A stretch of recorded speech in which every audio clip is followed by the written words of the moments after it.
yet had my. Oh, hello. Cheers. Ayo. Hello. Cheers. Water today. I'm drinking soju. Oh, lucky. Mm. I'm It's so drinking nice. a strawberry clear, beautiful liquid. Oh my god, it's so good. Yeah, So it's really good. The strawberry, I've tried a few of the flavors. yeah. Strawberry is my favorite for sure. So now it's mine and my husband's gonna be summer drink Hmm. because not only it has the flavor, but it's not sweet. Yeah. But also it's so clean tasting Yeah. that it's like, that's the next thing, best thing. And it's a pity it comes in those tiny little bottles.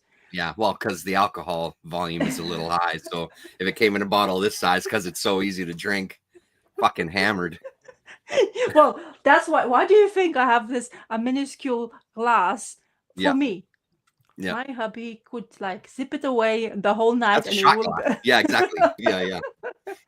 But anyway, to you people, long time no Cheers. see in my land of channel cold. Hmm.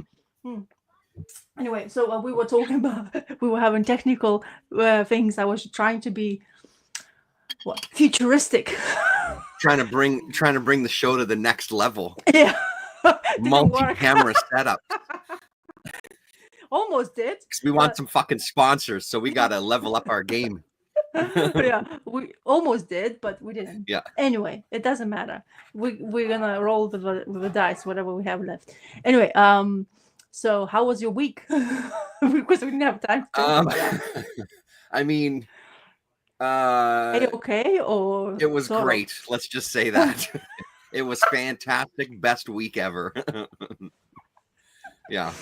I mean, shit happened, but nothing I want to talk about here. But yeah. Oh, I bet. But yeah, it was good though. Overall, it was a fine week. Yeah. Oh, yeah. I wanted to do this like thing, but fuck it, I don't have time for this. I made my son he had the World Book Day. I don't know how long ago now. So I made him a mask myself because I was running. I bought unreliable internet services or delivery providers were so unreliable. So I ordered something and I made instead. I had to make this instead. Awesome. What is going on here? Okay. Yeah, there you go. Nice. I am this boy. That's nice. That's awesome. You made that, you said? Yeah. So I Yeah. use that machine up there called Cricut, whatever. Cricut, yep. I cut all that stuff, glued it together, and all that stuff. It's felt / foam and all that kind of stuff. That's awesome. And I made him that. So you should have told me. I didn't know it was Mask Day. Oh, it wasn't Mask Day. It was like 2 weeks now. ago. Well, it is now. Okay. Okay. Well, it's I'm Mask hot already. Day now, so I'm hot already. I'll get mine on as well. Hold on a sec. Yeah, there you go. I'm gonna be like this. Perfect. Okay, that is not there. Okay, that's great. I didn't make this one. This was from a store. My son would see that. Probably he will say, "Oh yeah, I want that one." Yeah, there you go. It's a good this one. mask is super hot, man. Oh no, man. Yeah, I'm gonna. It's one zip of it's the also got some nice foam inside too, which is perfect. So when you wear it, it's actually comfortable. There, you see? That's good. Smart idea. It's a smart person idea. with glasses are thinking about. Yeah. Yeah. So no, it was a couple of weeks ago. The beginning, like second week of March. We always have World Book Day, and they basically dress up in their favorite book characters. And Rocco's been reading Teen Titans. So yeah, he wanted to dress up. Cool. He's been reading lots of more. I mean, Dogman is more important for him, but right. Yeah. I mean, you can't go wrong with Dogman. Oh no, I mean, we're almost done. That's the problem. We can't buy it anymore. Oh, okay. We got all the 10 volumes, but now we're venturing in other. He's written stuff. The creator of Dogman. Some stuff. So we are looking forward to this. He looks forward the most. Like he loves it. Absolutely adores that book. That's great. I mean, anything that the kids like when it comes to reading. Support, as you well know, support that shit. Yeah, as much as we can. Oh, let's talk about our great new world we have. No, I'm not talking that. Let's talk about. Why I'm saying that because have you watched the new Captain America movie by any chance? I have not. I wasn't planning to watch it, but I haven't seen it. I did watch Daredevil though. We're keeping up with that. But yeah, no, I haven't. I didn't actually realize the Captain America movie was out already, to be honest. It was. Yeah. And when you don't think about it, the movie is a-okay. Mm-hmm. But when you start thinking about it, it's not a-okay anymore.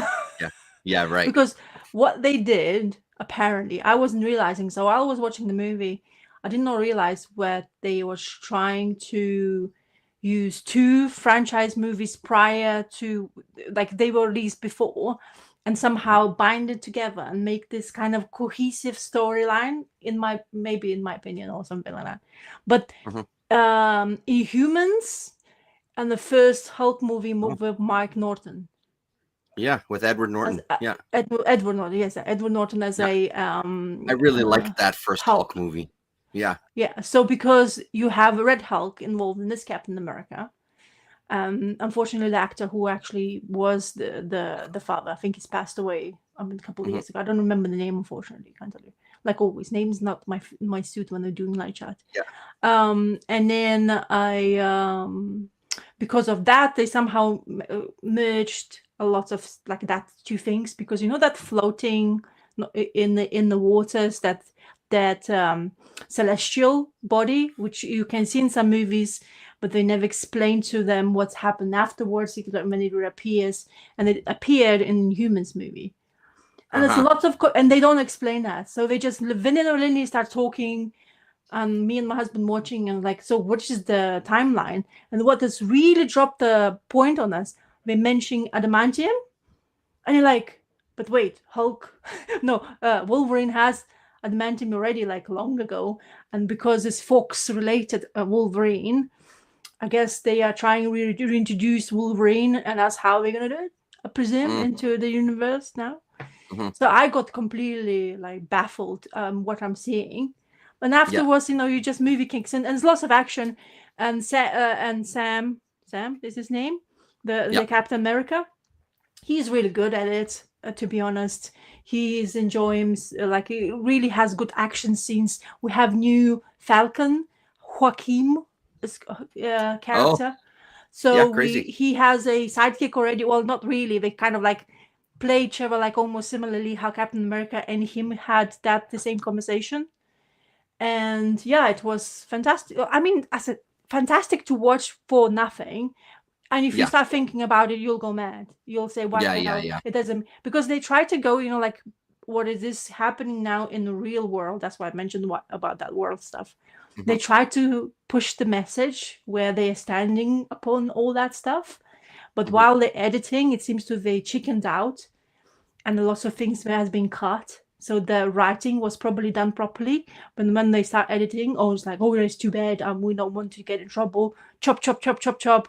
And it kind of doesn't make afterwards sense, because Red Hulk became a president of the United States. Yeah. And he's the bad guy, don't forget, if you know him. What's his name? Ross, General Ross. Yeah, General Ross or whatever. Yeah, right. So he was he being elected president, known bad guy, hint, hint, and he is a Red Hulk again. At least they didn't make him fucking orange. Yeah, exactly. Imagine it's that would be. It's just so tired. Like, it's just so tired. But the way they put him, how did he got? Because I don't really know the origin of Red Hulk. I barely read any new things with Red Hulk whatsoever, because Red Hulk has been introduced recently, and he has this crazy explosive powers and all that stuff, which is absolutely they nailed it. Harrison Ford looked fantastic as Red Hulk. Looked actually like an actor doing it, with this humongous body, like like chest, 6 packs, everything, all nice. But it's just like he's the way he got these powers, supposedly powers. Actually, the way they introduced that was really cool. And the guy who did it is this guy with a ginormous brain, and I think he's called. Isn't it Brainiac? No. Oh no, that's sorry. The leader or something, isn't it? The called, leader, exactly. So like that? Yeah, and my husband was like, "Who's that guy? Why look so gnarly?" And I showed him how the actual leader looks in comic books, and he looks not as gnarly as what they showed in that movie. Yeah. Because it's just the beginning of his, like, because his brain is still growing. And also I wasn't realizing that he gets those brain side effects from the Hulk's blood. And he had side effects because it's gamma rayed, and he just got like really clever brain and stuff like that. So it was kind of entertaining. And I mean, as I say, entertaining to what? But then you start to dissect the storyline. You see so many gaps. Yeah. And that's, so if you want to watch it. I'm fine with that kind of stuff. Like for the superhero stuff, that's what a lot of it is. You just got to enjoy it for what it is. And it's perfectly good. Like you can't really start and dissect these too deeply, for the most part, I would say. Yeah. So it's extremely as entertaining as what it was. Yeah. But nothing, if you want to completely go into it, it's no point, because it's just going to make you angry for no reason. Yeah, because right. At the end of the day, it's an entertainment piece. It's a comic book also related. And that's why we go for comic books, to relax from the day-to-day. But now they get involved with the day, like trying to relevant for this time of year. I mean, and that's the thing. Like with some of them, they've always had political slants to it, right? Like comics have always had some politics. I would argue that all art has some politics in it, whether it's meant to or not. I think that politics always comes into play to some degree. But I mean, it does get tired. You know what I mean? Like some of it does get tired. And again, especially as someone who is absolutely, for the record, 100% not a fan, it just gets tired when it's like Orange Man bad, that kind of like mentality. It's just so boring. It's just so boring, Yeah, it just gets dull. Yeah. So anyway, so that's why it was like kind of interesting. It was, as I say, perfect Sunday entertainment if you want to switch your brain and just see some action, good fight scenes, some clever plot lines, but then never really finished it correctly, because the how he managed to surpass Red Hulk, and how he knew Captain America without having super strength, because he like, I don't need it, I have tech, and he has this beautiful tech. They also went this like almost a two-country war scene, but they kind of patched it up. As I say, editing, it was very shoddy in this movie, and I wonder how that movie would have felt like when you would not see without editing, and actually would probably make a lot more sense. It just felt like they had a lot of plans for that movie, and they just chickened out when it comes to full production and putting that out. But I'm not sure what people say. I don't know. I heard a couple of them, people who reviewing the movie, who actually likes comic books, and they were like dissecting it way too much, and it becomes really bad when you dissect it like that. But if you want to hold up to that test, no, it's just, if it's an entertaining point of view, it's great. Because scenes wasn't okay, like we were talking about Daredevil story, and the fight scenes were like really smooth looking. So in that sense, they succeeded in that movie. Yeah, that's good. That's good to hear, because the fight scenes in the previous Captain Americas were pretty top notch too. Honestly, from what I remember, I really enjoyed that kind of action stuff in those. So yeah, that's good to hear. And the maybe it's a spoiler, but it's not the movie. You should don't worry about chicken about it. But Bucky appears in there. But Bucky, the way appears, I was like absolutely confused. They didn't explain. Apparently, he's a mayor of some place, so he's in politics now. And Bucky being in politics is kind of odd choice, right? Because he was the one against all of it, because what they have done to him. So yeah, right, yeah.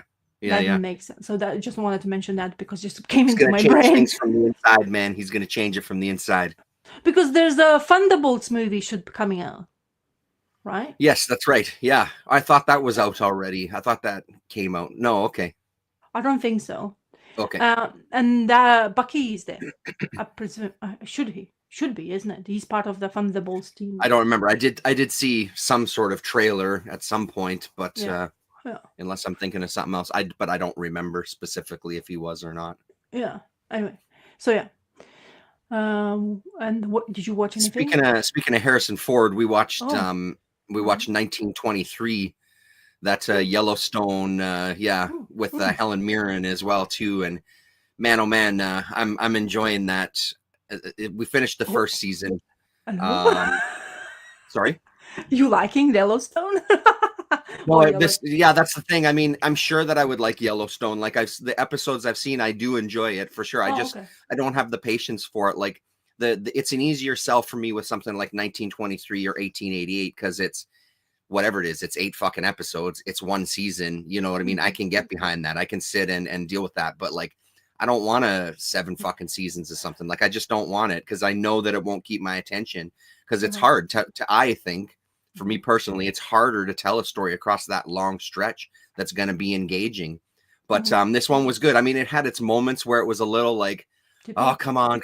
You know what I mean? So, but so good. And, oh, well, maybe we did watch 2. See, I don't remember what the fuck we watched. I don't know. Anyway, we watched 1888, whatever is out there, or 1923, sorry. And the storyline that I really loved in it was the storyline with have you seen the show? Yes. I love the storyline with the guy that goes off to be the hunter, that guy, and that relationship with his wife. Fuck me, man. Is that ever a good storyline? Like, I was all over that. She is incredible as an actress. Yeah. Her dialogue was unbelievable. Her mannerisms playing against his was so fucking good. I was Alicia was laughing at me. She's like, "You're such a romantic." And I'm like, I guess I am, because holy shit, this is so good. You know, that storyline had me for sure, man. I loved every moment of those scenes. So I mean, there were some moments where it was a little slow, like the amount of the time that it's taking them to get back. Like, I get it. You got to drag it out a bit. I totally understand it. But it is a little like, Jesus, come on, come on. Yeah, they drag it. Kick the shit out of people. Let's go. But overall, I've enjoyed what we've seen so far. I was watching Yellowstone first. Yep. I got tired of it. I mean, I didn't. I can't, it had the break between seasons, and I was like, okay, I don't want to. It's too much waiting. Let's not do it. I know it's going to be about at the end because all the controversy started with Kevin Costner, and I think that's what turned me off a little bit from Yellowstone.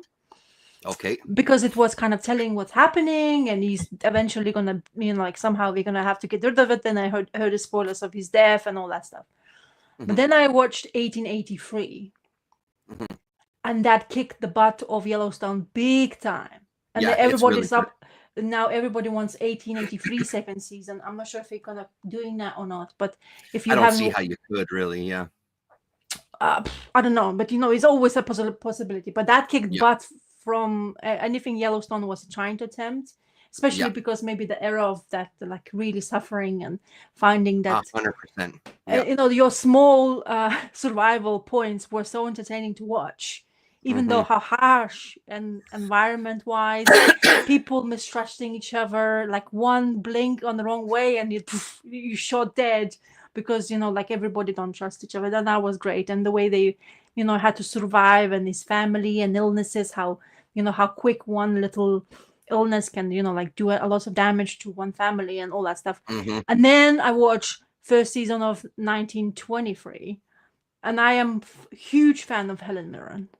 I like whatever she does. I like her persona. I think she doesn't give a damn no matter which word. She just exudes that, and it's lovely to watch from female point of view, because she's a very strong female, and she doesn't, like I say, and she always picks those roles where she's actually really badass at the end of the day, but with a lot of like good acting involved. And I was very surprised when Harrison Ford and I found out that them both going to be in that TV series. I was like, what, really, they're actually going to do this? Because I mean, Helen Mirren, I think she's way above Harrison Ford's by a long shot.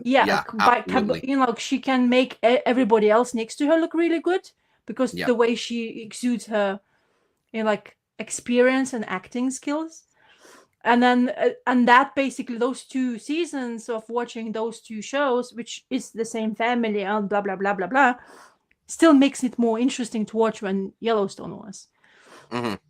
I like the Yellowstone scenery. I do, and like like the way they modernized it, how they make those cowboys work and blah blah blah.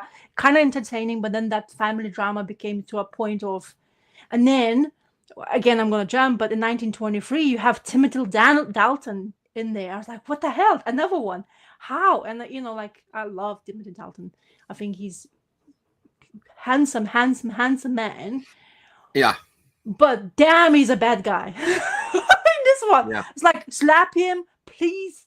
Somebody slap him, and he has this, underlying fetish, which is really kind of disturbs the heck out of me when I watch those scenes. And they're not pretty. I mean, no, they're not. Yeah, they're gruesome. Yeah, and it's difficult to watch, and especially what happens now in second season is even more brutal. Like, they really upping the notch of how much they showing. Like, it's much more graphical. I don't know if you started watching season 2, but the couple, the couple, the ship thing, when they shipped and she decided to go into a lower level, and then she lands in America, great beyond, and then they basically absolutely fingered her, like rapes her, really. It's like four times, basically, almost over.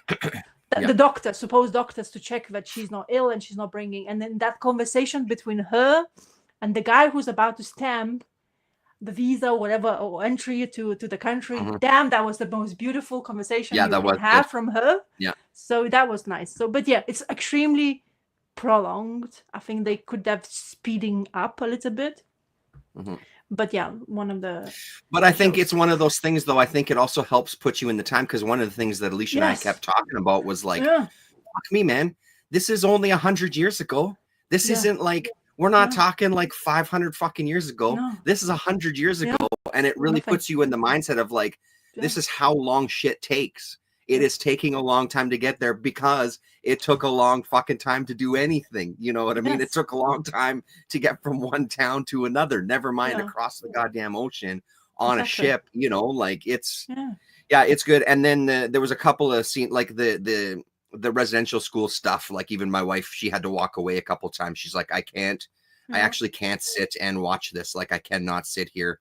So she left the room once or twice, because it's like, again, like you said, they do not pull any punches, not even close. Like, it's crazy. Yeah, I missed a bit. I think 2 more. I think there's 2 new episodes which I have not watched yet of that 1923. But because it's a bit too much for me. I like watching it, but then it makes me like really moody. Like, when I watched that scene of her landing in America, and the way what they did to her, and how to inspect females, and if you're pregnant, they basically put that on your belly, and they, all that kind of that made me so angry. I couldn't fall asleep, and there was the damn thing wrong to do to watch it before you sleep, because I was like rattled. I was like I was fuming in inside of me. And I know it's a TV show. It's just the way they but it's based on reality, though. That's the thing. Like, exactly. And then how levels of, like, if you don't have, like, anyway, it's just bad things to have. Even now thinking about it, like, makes me angry.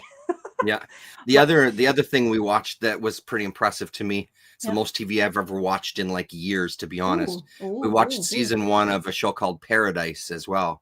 Do you know that one? Did not watch it yet. I'm waiting a little bit, because I heard lots of people talk about it, and everybody's kicking about it, and my husband is, or even my husband is mentioning it, which is kind of interesting, because he doesn't really give a rat's ass about TV shows most of the time.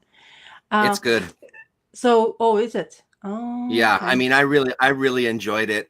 I think I enjoyed it in a different way than it was intended, because I was reading online. I'm like, who the fuck is this writer, and what is what are his political beliefs? You know what I mean? Like, I was just curious where he was coming from. He's coming from a place of like being involved in like Cars and Tangled and stuff like that, like these animated movies. Yeah, it was bizarre. And then there was talk of like what kind of some of the subtext was and what some characters were based on. I call bullshit on all of that.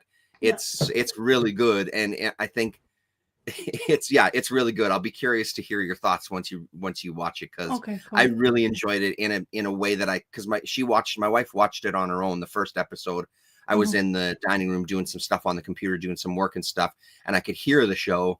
So finally I sat down halfway through the second episode, I think, and then just got sucked right into it. And I'm like, okay, this is something here, and interesting premise, pretty good actors, pretty intense scenes, some kind of darker comedic moments that maybe I only found funny. I don't know if it's supposed to be funny, but I found a couple of moments kind of humorous. Okay, cool. Yeah, some neat ideas being played within that story. Now, that said, there's going to be a second season that's filming right now, I think, and he has plans to do 3 seasons total. That kind of stuff worries me a little bit. The ending of this season was good enough. Like it opens up maybe potential. Yeah, it opens up potential for an interesting second season. But I think it's one of those stories that even if you missed parts of the last episode, it's still a good, succinct kind of one season story. There's some really interesting ideas they're talking about. All right. We just came out. The Last Laughing Standing. It's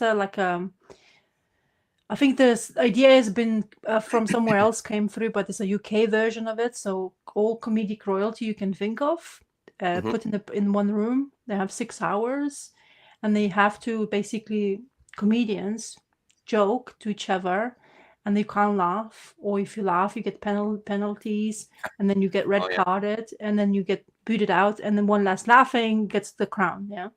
Okay. And you can all believe how fucking hilarious that if you like I know you do like your UK based comedians, I sure do, yeah. All of them are there. Yeah. Like Bob Mortimer is there. Bob Mortimer, I'm sold already. Sold already. It's the only name I need to hear. Yeah. So Jimmy Kai is hosting that one. He's the host, but he's not there. He doesn't participate. He's the one in charge. Oh my God, Daisy May Cooper is another upcoming English. Yeah. You know that name, yeah. So she's there. Then Judy Love, who has like comedian / she's from Loose Woman. This show. Yeah, Loose Woman. Okay, I can't picture her. I don't recognize the name, but yeah, she's Nigerian based. Originally, but she's basically her parents. And I think her parents are Nigerian. And she was born here. I'm not sure, like something like that. But she's extremely hilarious. She has this. She's quite a big lady, but she has this infectious ways of talking, and when she's laughing, you can't stop as well. And she's very funny, she has this like she puts the face, and you can't. Anyway, so that moment was, and then you have Sarah Pascal. Let me see if my brain will catch up to all of them. Then you have Ayoade, Richard Ayoade. Yeah, of course. Yeah, of course. Then you have Rob, the big teeth guy. What is it, Rob? Yeah. Rob something. Then you have Johnny Wilkinson, which is the most hilarious. Like looks like his cab, like homeless person all the time. Yeah. Just the way he dresses. Joe Wilkinson. Sorry. You see, I'm gonna. My brain is catching up. He's really funny. And then there's a couple. There's a new Henriette, some chick. I forgot her name. She's upcoming UK-based stand-up comedian, but she's quite good as well in there. And there's another female who is forgetting her name, but she's like into all this guru stuff, and she's bloody extremely really good at all the jokes, and she kicks like 4 people. Joe Lycett is there.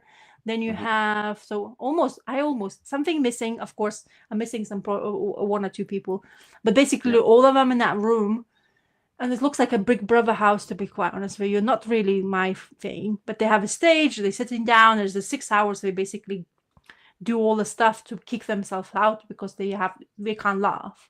And honestly, everybody's saying like Richard Ayoade is going to be the one to beat because he always have that non-laughing persona. But when he sees Mortimer, you cannot believe there's this. If you follow Mortimer, they have such a good chemistry. Yeah. But when you see the Mortimer, if you follow him on Instagram, if you guys follow him on Instagram, you will see the snippet of that show, what he does. And there's this Joker scene. They basically go on stage and they show the Joker like card almost, like showing what they. And Mortimer does this magic trick.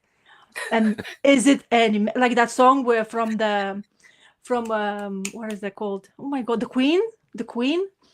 Is it kind of magic? And he's like basically comes in there and he does his show, and then he does shh. And everyone's like, blah, blah, blah. You can't stop it. And he does that. You know Bob Mortimer. So honestly, I sure do. The best thing ever seeing him there, of course. But Richard Ayoade is extremely clever, and they have this like you can't even sometimes catch up to them what they're joking about.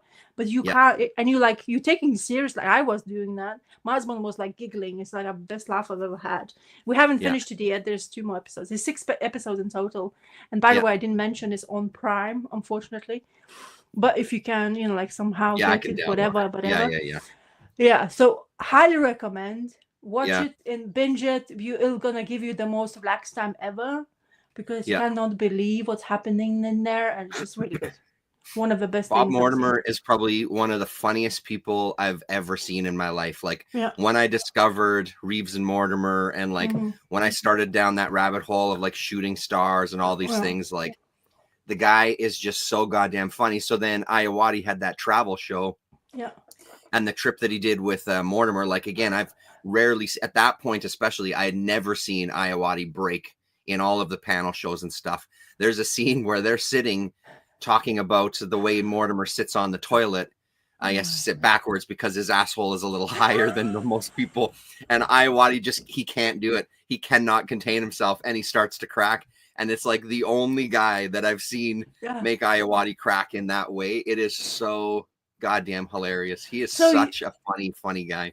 Yeah, so there was a couple of scenes like that, and he was really trying, but he was really still good. I mean, there's so much, like you the one thing you see them is doing is like pout their lips so they can't like so they close their lips as like so they can't laugh. And Bob Mortimer what he did to Jodie Love, you have to watch it. I mean, I'm a bit of a saying in advance, but that was such a scene. Knowing Bob, and you, oh jeez, honestly, the guy knows the moments. He picks it so well as well. At the beginning, he almost like at the beginning was quite interesting because he was quite reserved. And what Jimmy Carr does, if you overly reserved, then he makes you do something. So you have to participate. You can't just sit down and do nothing. So and then it's kind of interesting because at the beginning he's like, "What? The show is gonna end too soon? What the hell is going on?" And he starts like kind of swear at them, like, "What the fuck you think you're doing? Like this is supposed to be 6 episodes. What we gonna do? Yeah. So it's quite interesting. And now, of course, it's very annoying how they cut the episodes because they're usually done those Joker scenes. Are the most hilarious thing ever to watch because you never know. Oh, Joe Wilkinson is he does something as well as knowing if you know him, it's superb. Like highly recommend. Anybody wants to have a laugh and you know anything about English comedians, highly recommend that one. It's absolutely hilarious. It's just the one clip I keep going back to, even to this day. I've shown it to my friends. I've watched it a million times. Joe Wilkinson on Taskmaster throwing the potato into the hole. That is probably the best piece of television that has ever been created. It is so fucking British. I can't think of anything more British, like letting him cheer and get the accolades from the audience and then fucking cut his ass down. It is some of the funniest. You can find it on YouTube. Anybody who's watching now or in the future, it is the best piece of television I've ever seen. It's so fucking British and so funny. Yeah. So it's hilarious. So highly recommend. This is the best thing I watched. Yeah, that sounds great. I'm on it. I'm gonna get it for sure. Yeah. It's like don't even wait. What else? I don't think I've watched anything. I don't know. Have you seen anything worth mentioning? I don't really know what to mention. I mentioned the ones that are worth mentioning because I also watched Daredevil and I don't think it's worth mentioning. I'm pretty disappointed in the way that it's going. Yeah, I'm not digging it. There's moments that I really like. I still really like the Kingpin in Vanessa. I think the actress that plays Vanessa doesn't get enough credit. She is spot on. She is such a good actress. Did you notice? It's kind of amazing. And it's also like one thing I've been noticing because I've been watching TV. I fucking hate it. And it's not their fault. It's the pressures that are put on actresses, the plastic surgery that they get. This woman who plays Vanessa she's had some shit done for sure to her lips, possibly, it looks like to me. But in general, she's a very natural looking woman. You can see in this dress, she's got a little bit of a paunch. All of that stuff, I fucking love it. I love it. And she's also a goddamn good actress too. Like she plays off of him really well.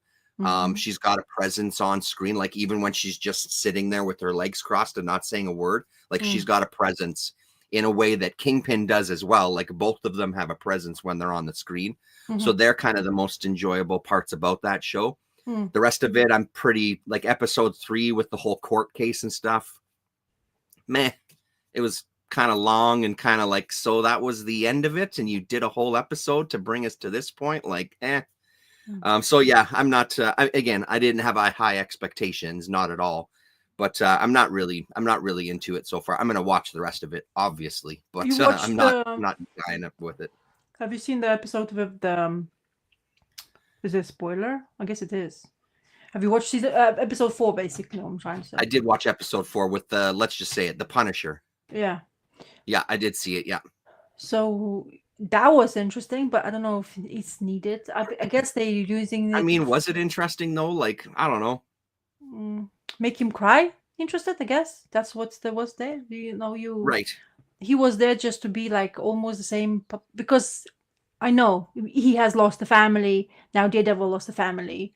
Now realization of why he's a Punisher, and then he's telling you that's why you are Daredevil, and you're not doing anything about it whatsoever. You completely shut that down, and somehow you have this idea of like justice actually works. And just because he's coming back after this court win, which was really not a win, because he had to basically play dirt in order to win the case, and that is kind of like basically gave a death sentence to a person he was defending. Really, it did, isn't it? It's like he knew consequences, because he had this conversation in Dine of the Punisher. Punisher. I don't know if he knew what was gonna. I don't know if he fully knew what was gonna happen. To be honest, I think he had faith in the system, and that just showed him that he shouldn't have faith in it. I think, but again, I think that was an inevitable end that they could have done, not in like one entire episode to really drag it out. You know what I mean? Like, it just felt a little too much like, we all know what's going to happen here, so let's just get to it.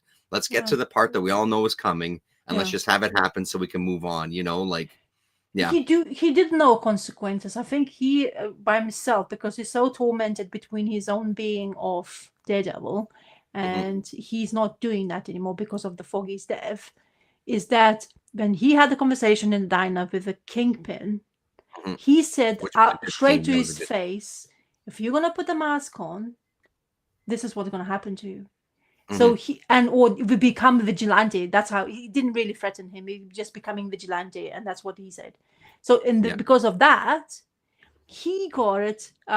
He knew the point where he's going to make now, but he was desperate in winning, because the justice system he was so thankful about, and the guy who he basically protected it in order to become a witness, and then he started denying it in front of everybody. He became desperate, because he was still saying, "Oh yeah, justice system, blah blah blah," and then he pointed out the person who is a white tiger, and guess what? That's basically pushed you, because of this. Yeah, fair enough. Yeah. So I can see your point. Yeah. It feels like that way, at least for me, because I think that's why what we're seeing it now from Daredevil point of view is completely like one way now, because he's so afraid of dealing with all the other situations. So, but yeah, I like Vanessa throughout. I think she amazes me that they both have the same accent. Like husband and wife, but they are from the same kind of ilk in a way. And she's like not happy now. She wants to be a Kingpin. Really, she was a Kingpin for a very long time, according to whatever happens, because he got shot in his almost brain and supposed to be dying, but he recovered. And while he's doing the recovery, she completely took over the good things, like what she felt like. You can clearly see from like her acting skills were saying to, like, I really like the power, and now you're telling me to shut up and don't do it just because you have this righteous way of going it the right way kind of thing to become a mayor. And that dynamic is really, really working for me. So I think I can agree with you saying that this is probably my favorite so far. I'm not sure what's going on with that Daredevil part, which is kind of sad. I think it needs to be a bit more rushed, but knowing it's it needs to be, but there needs to be something, like there needs to be something more, like, because again, if you're gonna cash in on the Born Again name, like there's expectations there. We sort of know the story, like it just needs to be more, like hit him with more, like it should be punch. He should be getting the shit kicked out of him a few times in a few different ways every episode is what my thought is. And maybe that's coming. Maybe that's the next episode. He's going to get beaten down in a bunch of different ways, but it feels, it just doesn't feel enough yet. It feels like, no, come on, like hit him. Like what's going to happen here? Tear him down a little bit. It's supposed to be seeing him break down in front of us is kind of part of the deal, right? Because then the triumphant rise and stuff, you know, like, hello, Donald Rex. Howsy. Anyway, so I think it's because it's Disney, and that's how they go. They kind of stretch the gum to the point of like it's gonna break sooner or later. Yeah. But it's kind of like, you want that, not knowing. And then now tell me, who the hell is the guy carrying and has this white mask with a red? I will do better than tell you. I will show you. Oh boy. So the other thing, this will be a good way to kick us off into the comics portion, because I did pick up Daredevil issue 2, Unleash Hell, which is Elektra as Daredevil. And what do you know? Who appears in this? I mean, there's your hint right there. So his name is, let me just make sure that I get it right here. Should I write spoiler alert somewhere? No, don't write spoiler alerts. Muse is the character's name. And this is kind of, Muse. So Muse in I don't know what the origin of the character is. I have no idea. I'm sure it's out there. I haven't looked into it. So Muse in this form is this kind of entity and kind of becomes this artist's kind of driving force. He has some powers that are available as well too, that then in turn give her powers to do things like punch someone in the head and have their head explode, basically, and creating art out of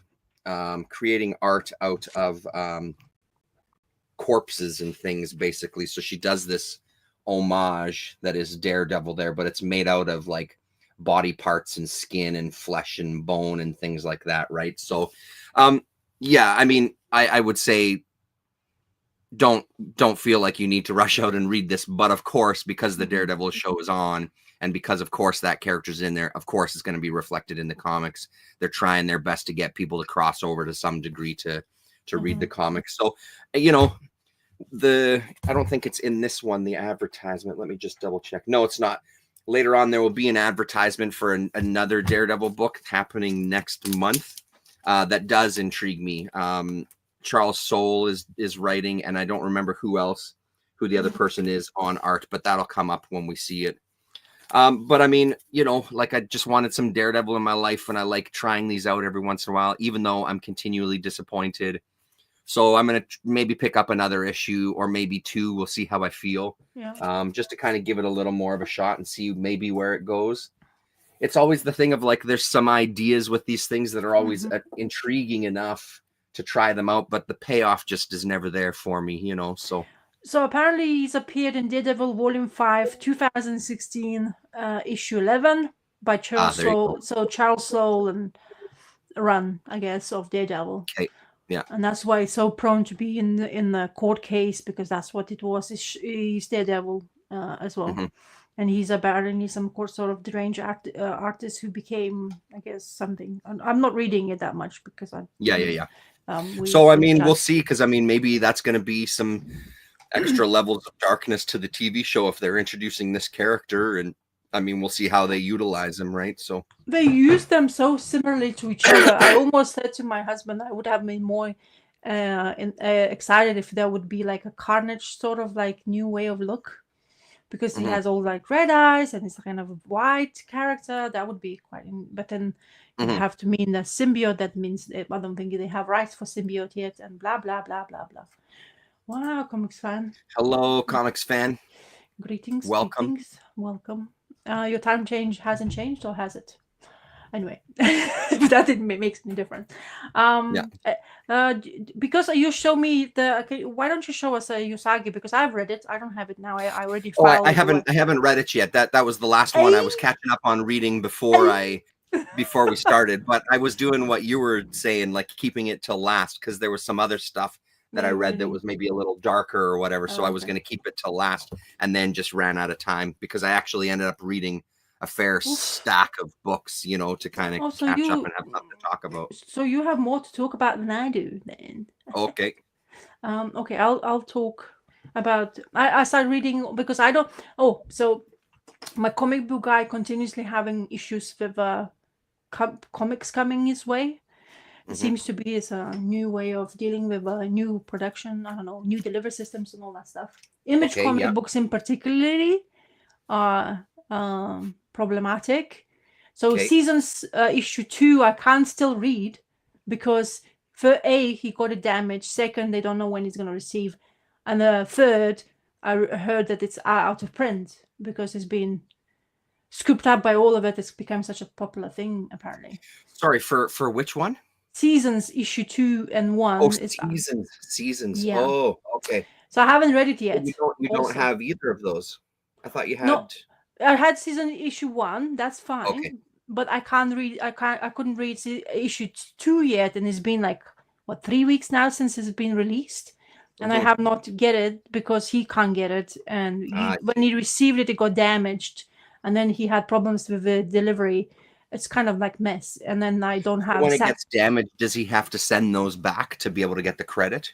Oh, look at that! Anyone has a season number 3? Sure. Yeah, I don't. I don't have seasons 3 either. Yeah.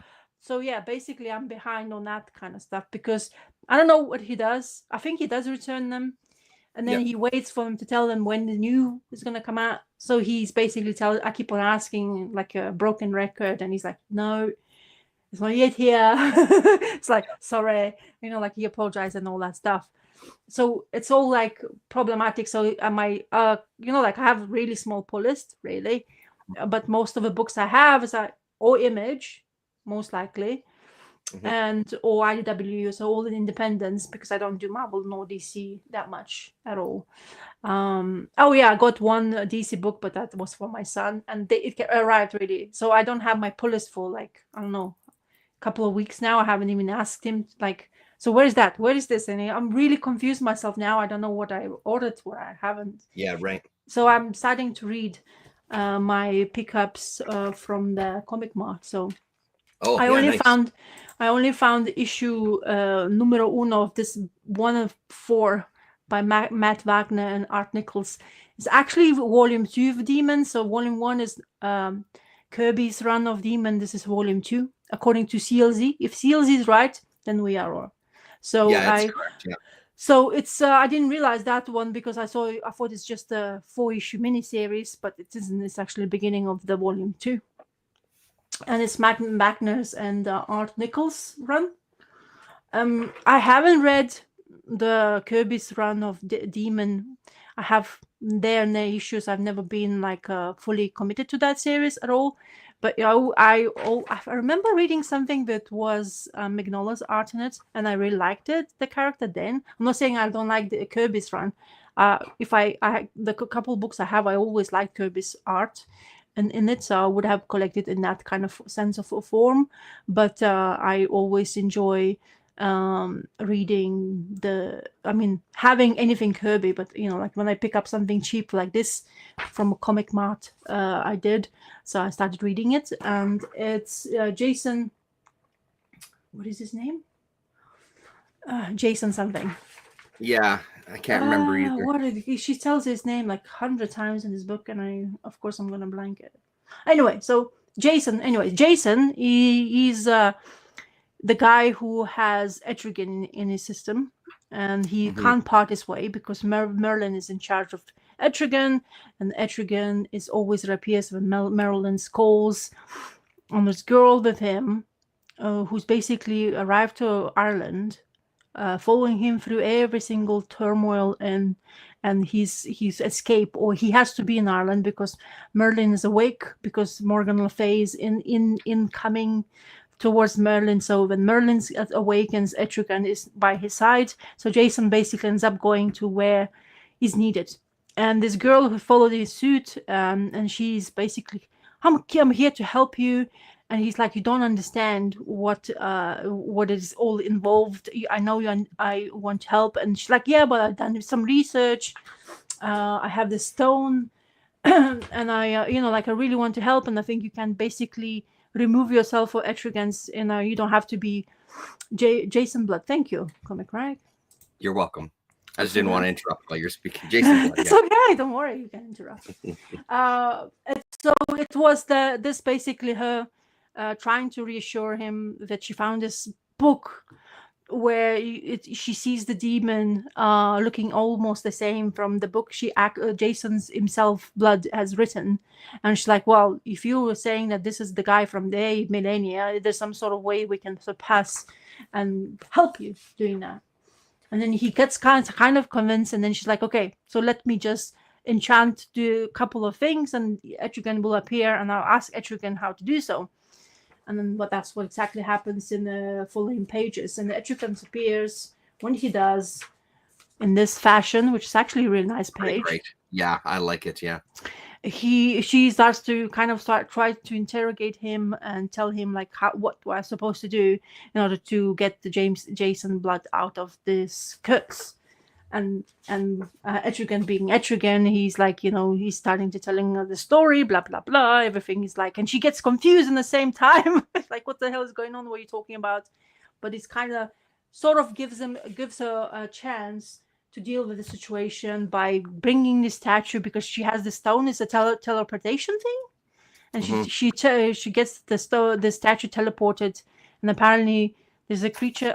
Is it Morgan Le Fay inside that statue, or somebody is in there? Yeah, I think so. Yeah. And basically convince her to get this one in order to you to do that. And when you do this, we're gonna get your answers, and then everything happens. So it's kind of intriguing story. There's only issue 1, and it gets more interesting right at the end. And of course, I don't have issue 2, nor 3, nor 4. But for issue 1, it's kind of intriguing the way it starts. Etrigan is always talks in rhyme. It's kind of interesting how your brain works, and I also like, because I know that fact, I kind of start rhyming it as well in my head while I'm reading it. So it's kind of intriguing how your brain kind of perceives it straight away. And then it gets like, did I rhyme it like the same way? Does it make sense? Maybe it doesn't, but I just enjoyed it. Honestly, it was a really good comic. It's quite dark and gloomy, and the way they got trapped, and because the Etrigan wasn't really telling full pure points of view, and then you have other guy basically capturing them, and I'm not sure what's gonna happen next in the action. So I was in the same boat as you. I found the issue 1 for cheap. It took me for fucking ever to find 2, 3, and 4. Forever. I remember, like, I don't even remember if I read all 4 of them, because one of the things that I found really difficult was it is so goddamn wordy. Yes, like, very much. So fucking wordy. It's kind of intense at times. Even just flipping through it while you were talking, there's some pages that's like, oh my God, what are you talking about? Yeah. Where was that one example? There was one example. Well, I won't be able to find it now, but it's wordy. That's what I remember from reading it. It felt like a bit of a slog at times to go through. Yeah. And I'm flipping through the other issues, and I recognize pages here and there, but I don't remember if I read them all or not. But yeah, it took me a long time to find the other 3 issues, which is strange that issue 1 was easy to find and the other ones weren't. That's not the norm. I always get to giggle seeing the action figures of the Karate Kid. Anyway, so yeah, and also at the end of issue 1, I think it was at the end here. Come on, fingers. It ended one of the issues seeing an advertisement for the Spectre. Maybe it was issue 2, but yeah, seeing that the time capsule of that stuff is really fun. Yeah. So you only have these 4 issues, yeah? I only have these 4 issues. I had at one point, I had a couple of the Kirby series as well, but they're not. I was looking. I don't have them anymore. I'm sure I traded them away. Yeah, I traded them away because it was the same thing. It's not that I wasn't interested in the character, and I did like Kirby's art in it, and I did read a couple of issues, and they were fine. It was just one of those that wasn't one that I was actively hunting for. But I did hear good things about this, which is why I kind of made a point of trying to get into it a little more. Yeah. Oh wait, come on. Oh, what the hell? I'm looking at how many issues there. There's only 4 issues for volume 2. Yeah, anyway. It's just a 4 issue, but you're right though. I think there was another volume that happened like right on the heels of it. Yeah, volume 3 is 59 issues. Yeah. No, not 59. Is it 59 issues? Yeah, it is. Oof. Yeah. So that one is from 90s to 90s, the Demon. So 90s to 95 even went for 5 years. That's that's why I kind of knew there's quite a few of them. And Alan Grant was writing in 90s lots of everything. So Alan Grant was writing a lot of Batman. So it seems to be he was number one almost the writer in DC in the 90s when he came. And I mean, yeah, that was the good era too of like that kind of like world for DC, right? With Spectre having a series and Deadman and all this kind of like that universe, the more magical universe of DC. Yeah. So they finally talking about now, because you mentioned Deadman's omnibus gets reprinted. It's already out for people to actually because that one when I got the Demon omnibus, it got sold out. It was kind of becoming like the expensive one because it wasn't, like it's obscure character. They don't usually continue printing those. But I saw it on those websites which sells and saying that there's a new reprint coming out. So if you guys like Deadman, there's a new omnibus if you want to collect that way, for example. Talking about omnibuses as well. So I looked it up how much the De Niro's would cost me Shade the Changing Man. And I don't like the De Niro amount.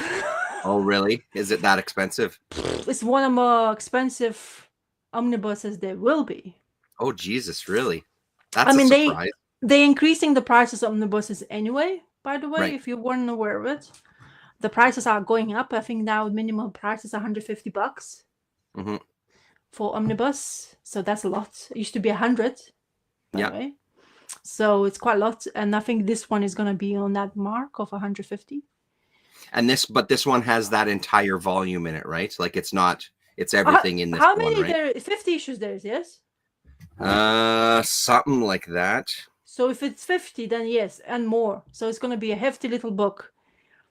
But the thing is, I'm not sure if I wanted to. I mean, first of all, I've been struggling to collect the whole run in generally. And I really wanted to, because without reading it. No, it's 70 issues, 70. Oh, so this first volume is only 50 issues. With extras. So then they're going to put out another one that's only 20 issues? That's what's really, really bizarre. Yeah.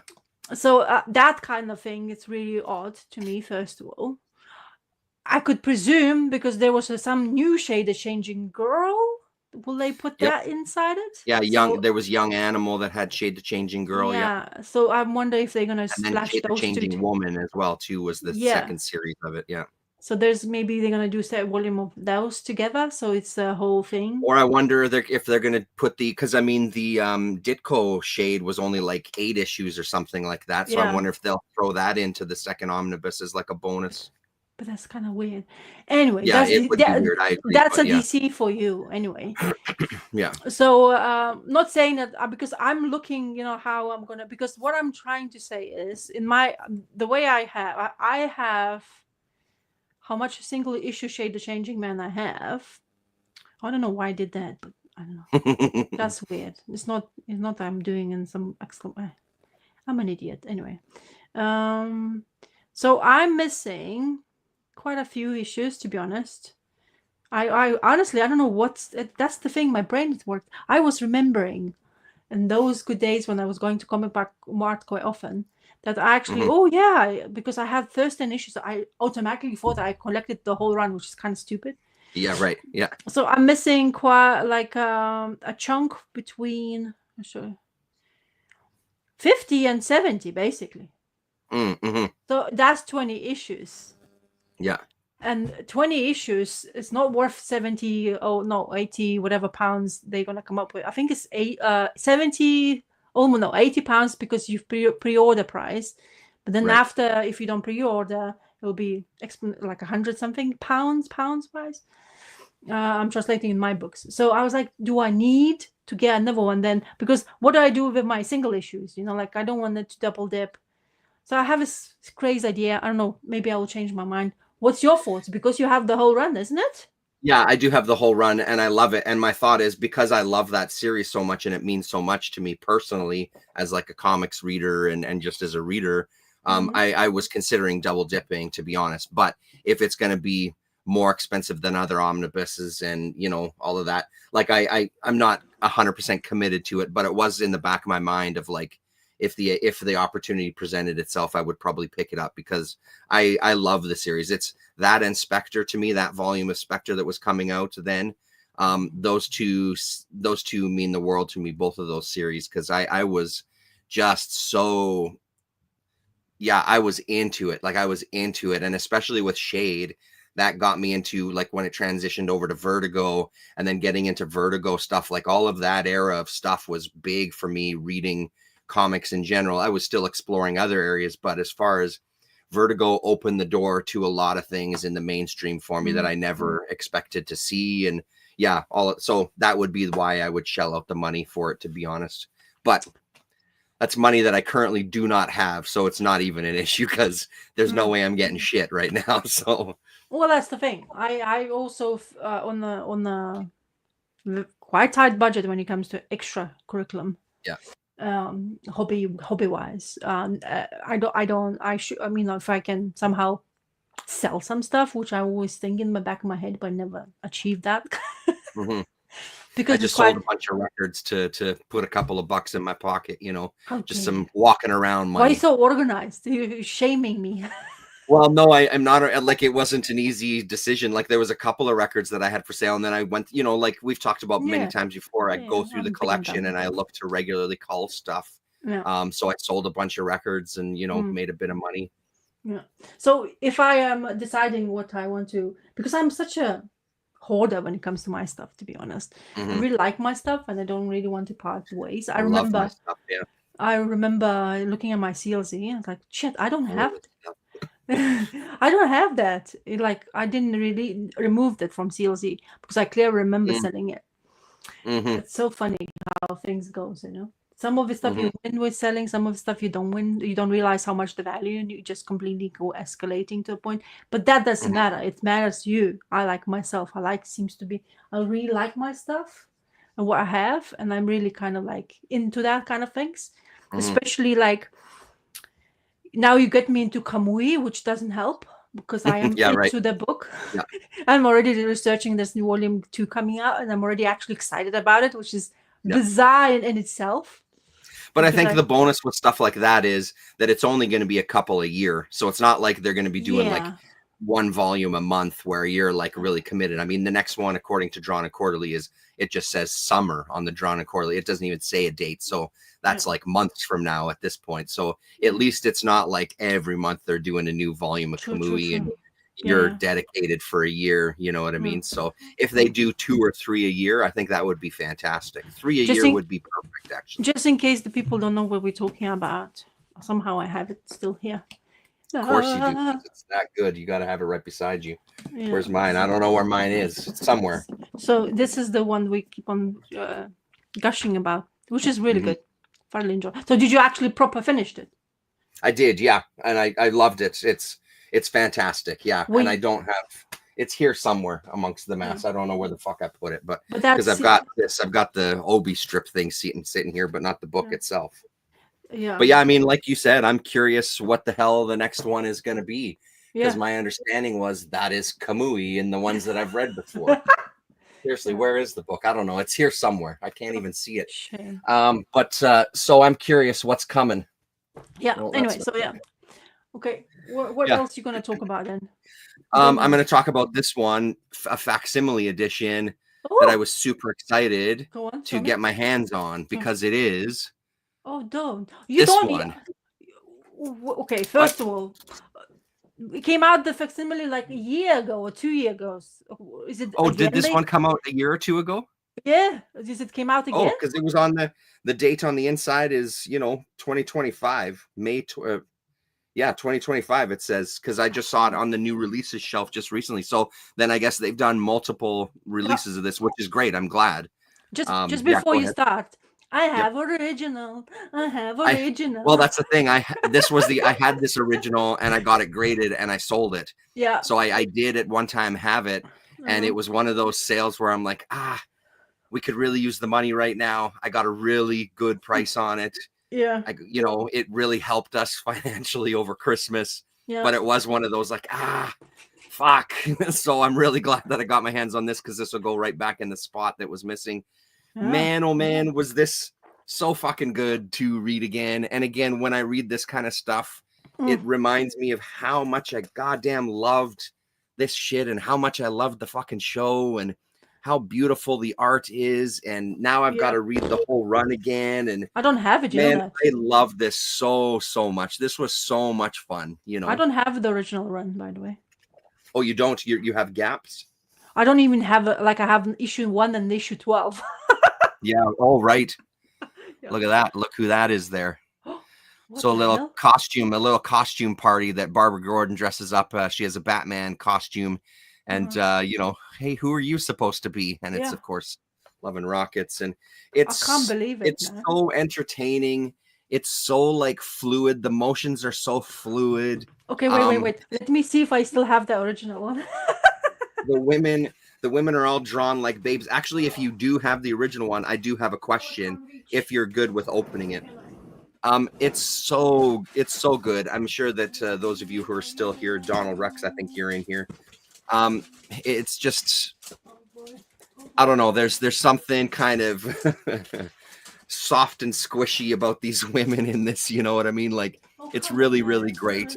It's gorgeous drawing, gorgeous art, beautiful coloring, really fun storytelling.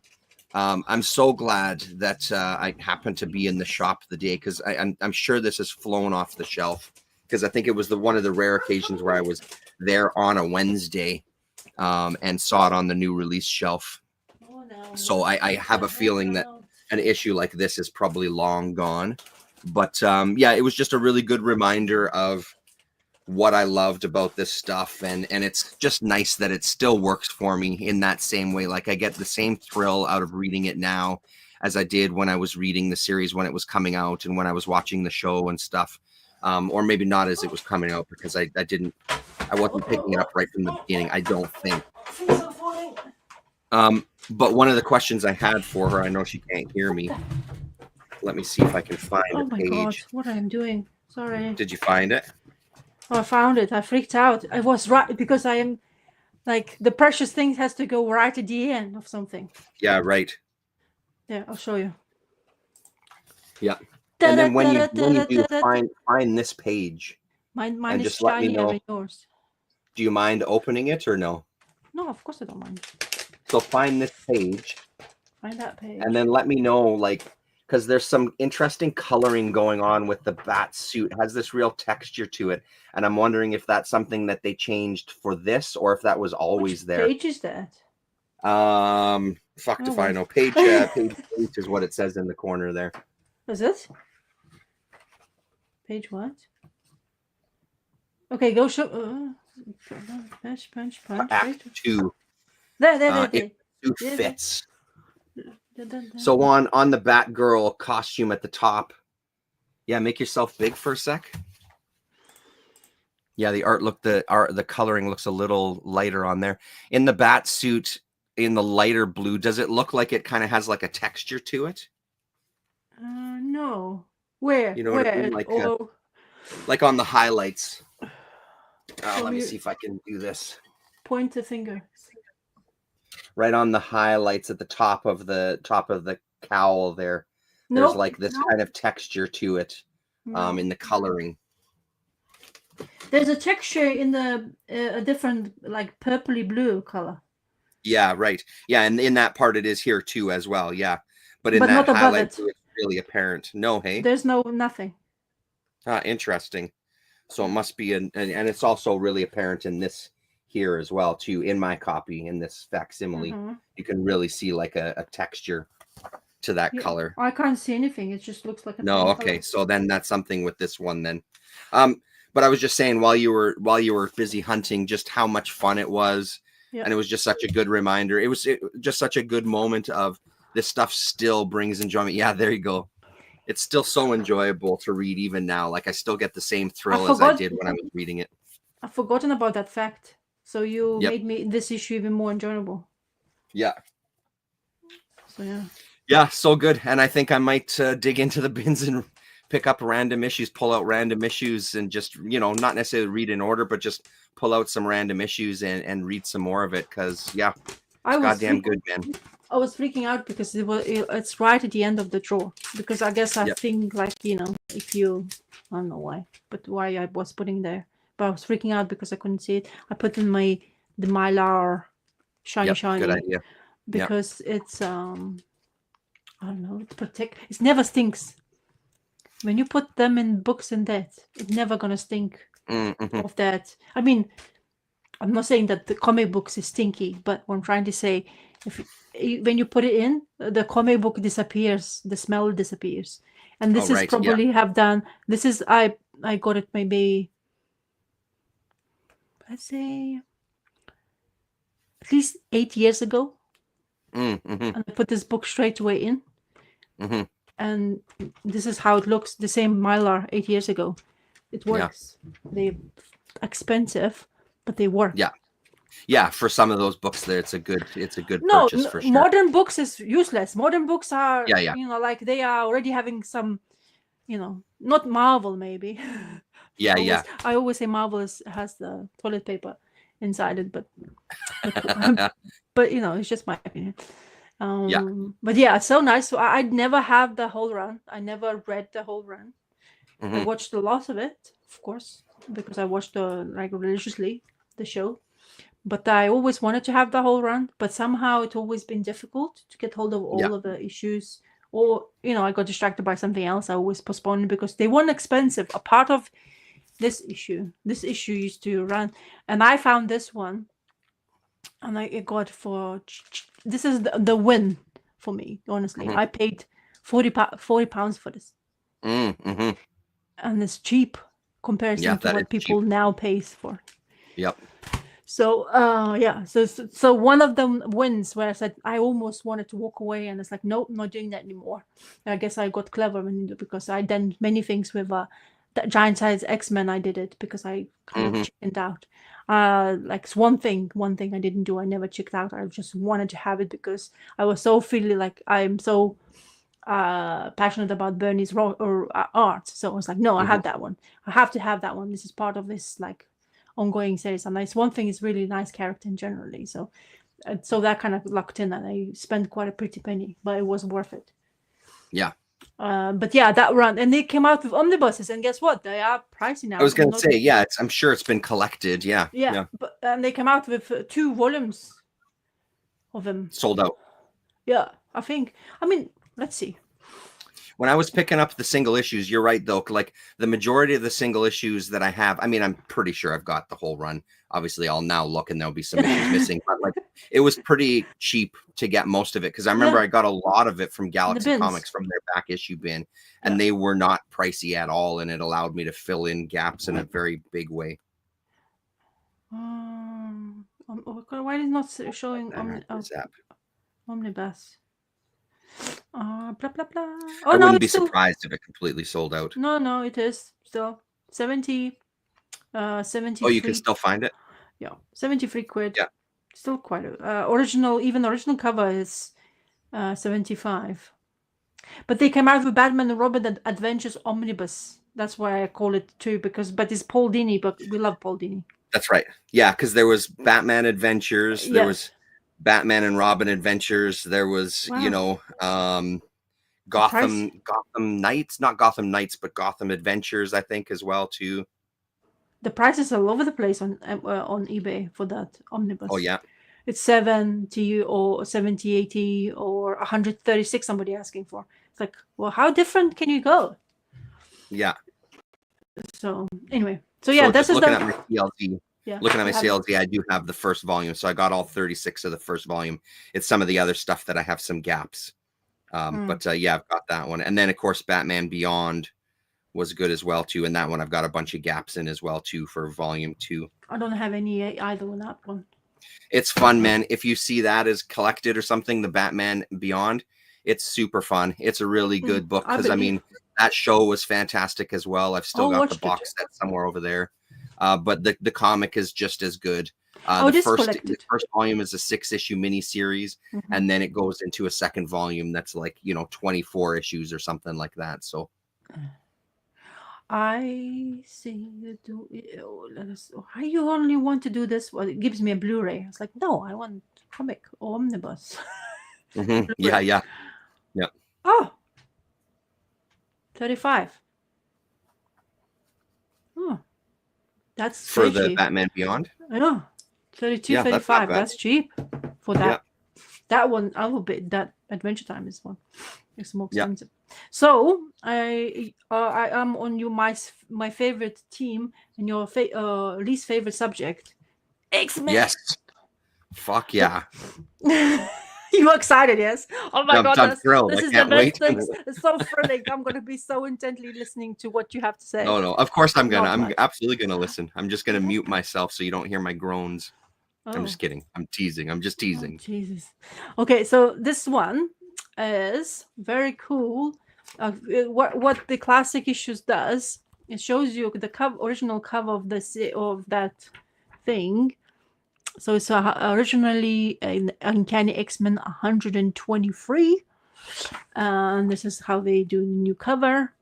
There's an extra material, and it gives you a little bit more depth look at Rasputin, Colossus, and it shows you creators, who's writing, blah blah blah, who's in charge. It's really good, actually.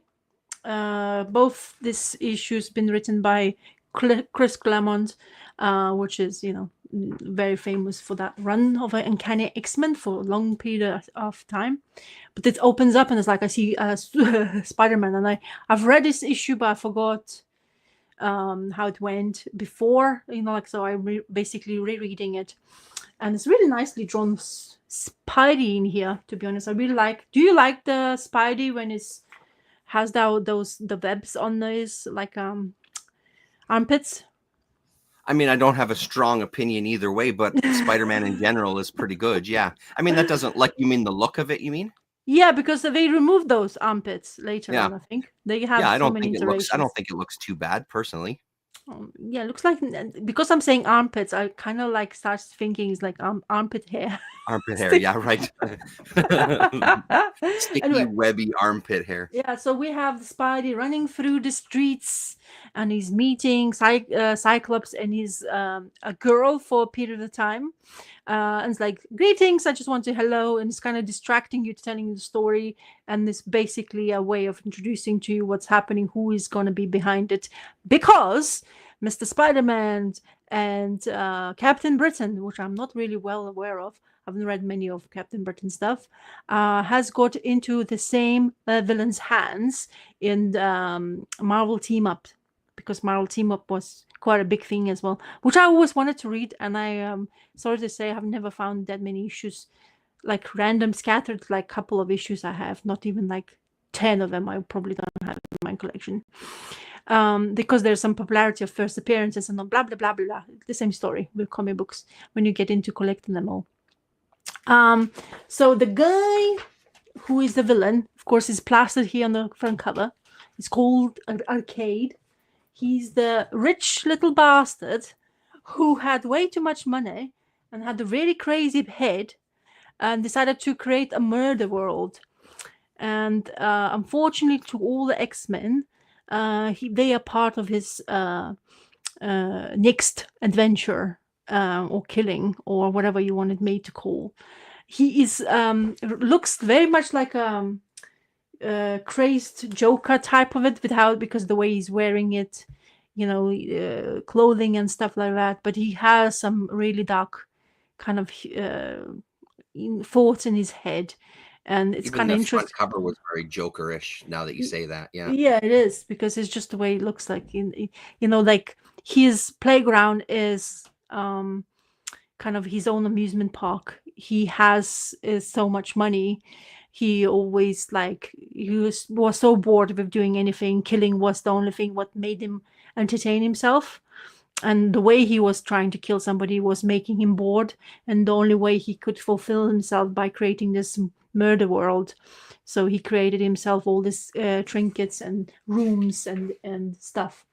So unfortunately, all our members of X-Men has been trapped by him. All of them being cast into this one little like each room individually picked for each X-Men, and all of the kind of like sort of tasks in order to escape, almost like escape room type of situation as well.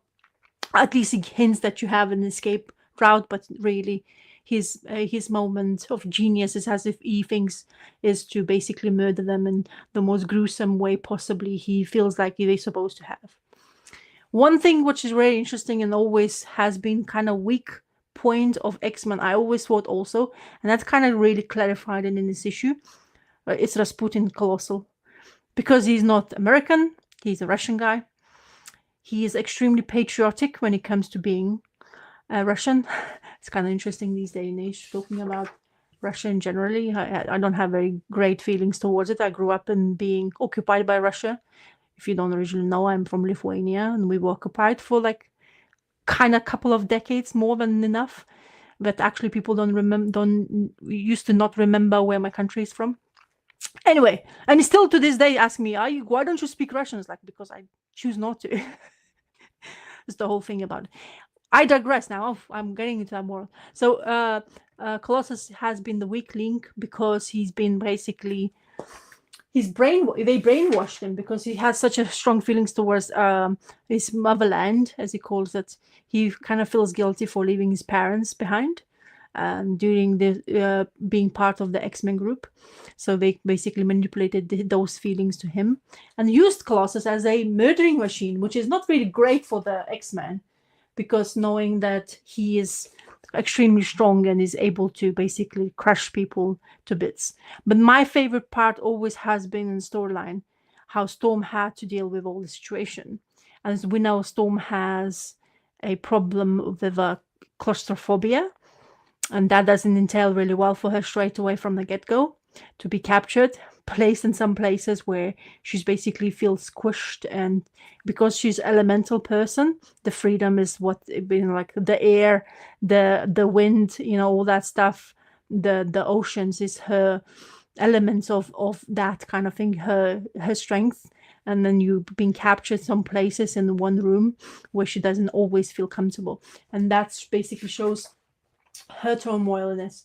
Also, when Colossus gets to come and to start killing X-Men, he's wearing really nice, interesting ghetto with Lenin's head on his on his trousers, and it's like typically thing what you would see in that era.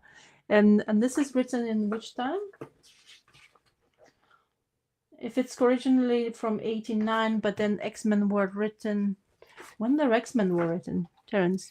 Geez, that original issue, it's got to be the early 80s is what my guess would be. Yeah. So my country was still occupied, so I know that picture yeah really well. It's kind of, I relive my own problems in the comic book I'm reading. Anyway, so it's kind of interesting how Colossus gets there to be the murdering machine. And this is the first one. And then afterwards, because it's a classic one, they have an extra story, because I've never seen this before. So where Colossus gets a favor from Storm and gets washed away to his motherland. And it's, I guess they're trying to explain to him his notion of family and why he's so important the land of Russia for him is, but because that's where he's from. At the end of the day, his mother and father and sister, don't forget, who has their own mutant powers. So they basically kind of gives him an extra boost in this classic thing, which is great to showing more colors to a character if you haven't been aware of beforehand. So it's really well, I actually find it really fascinating. So now the more I'm getting into this classic X-Men, I want more of this, because all those extra stories I've not read before. So it's new material for me, and no wonder I can't even find, they collected classic X-Men omnibus as well, but can't find it anymore on sale anywhere. I looked it up on purposely just to see how much the price would be, but I couldn't find it. So I guess it's very popular in that sense. Oh, which toy are you talking about?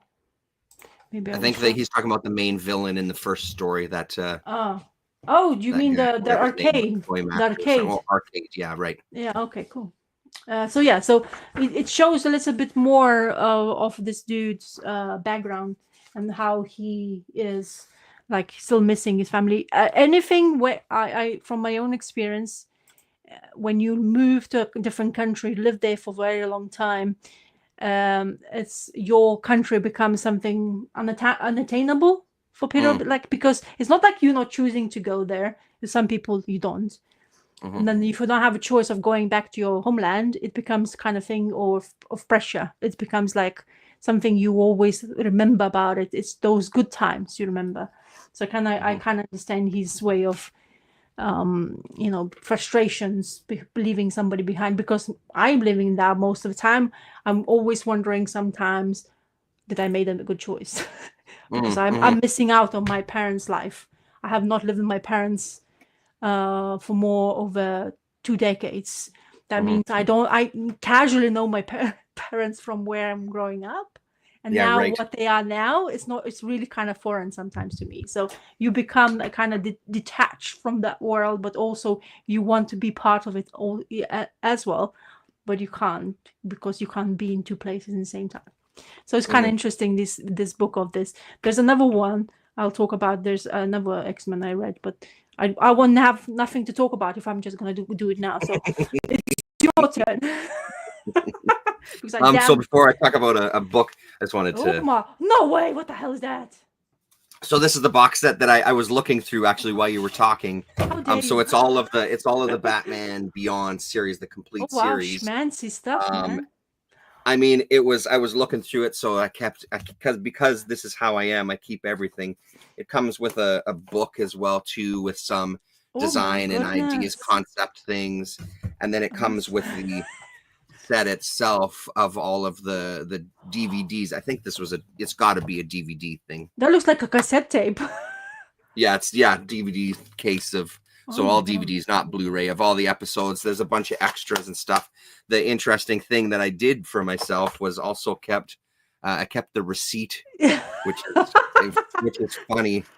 So I bought it in 2011, it looks like, from HMV, and it cost $111.99. So that's why it was a big purchase at the time of like, but I loved the show. Oh, and that's the back of it there, the back of the DVD case there too. So I'm glad I kept the receipt. It's kind of awesome to have the whole thing in one package. But again, like, yeah, all of this stuff just makes me want to watch this show again too. And because I think Batman Beyond surprised me in a way. I wasn't sure that it was going to be any good. And then when I started watching it, it was so much better than I thought it was going to be. And having like Bruce Wayne in there as this father figure, and it was still Kevin as doing the voice acting and stuff. Like it was just such a great show. And Terry McGinnis was a great character. They wrote it really well. So yeah, I'm glad I still got it, but it sits on the shelf back there.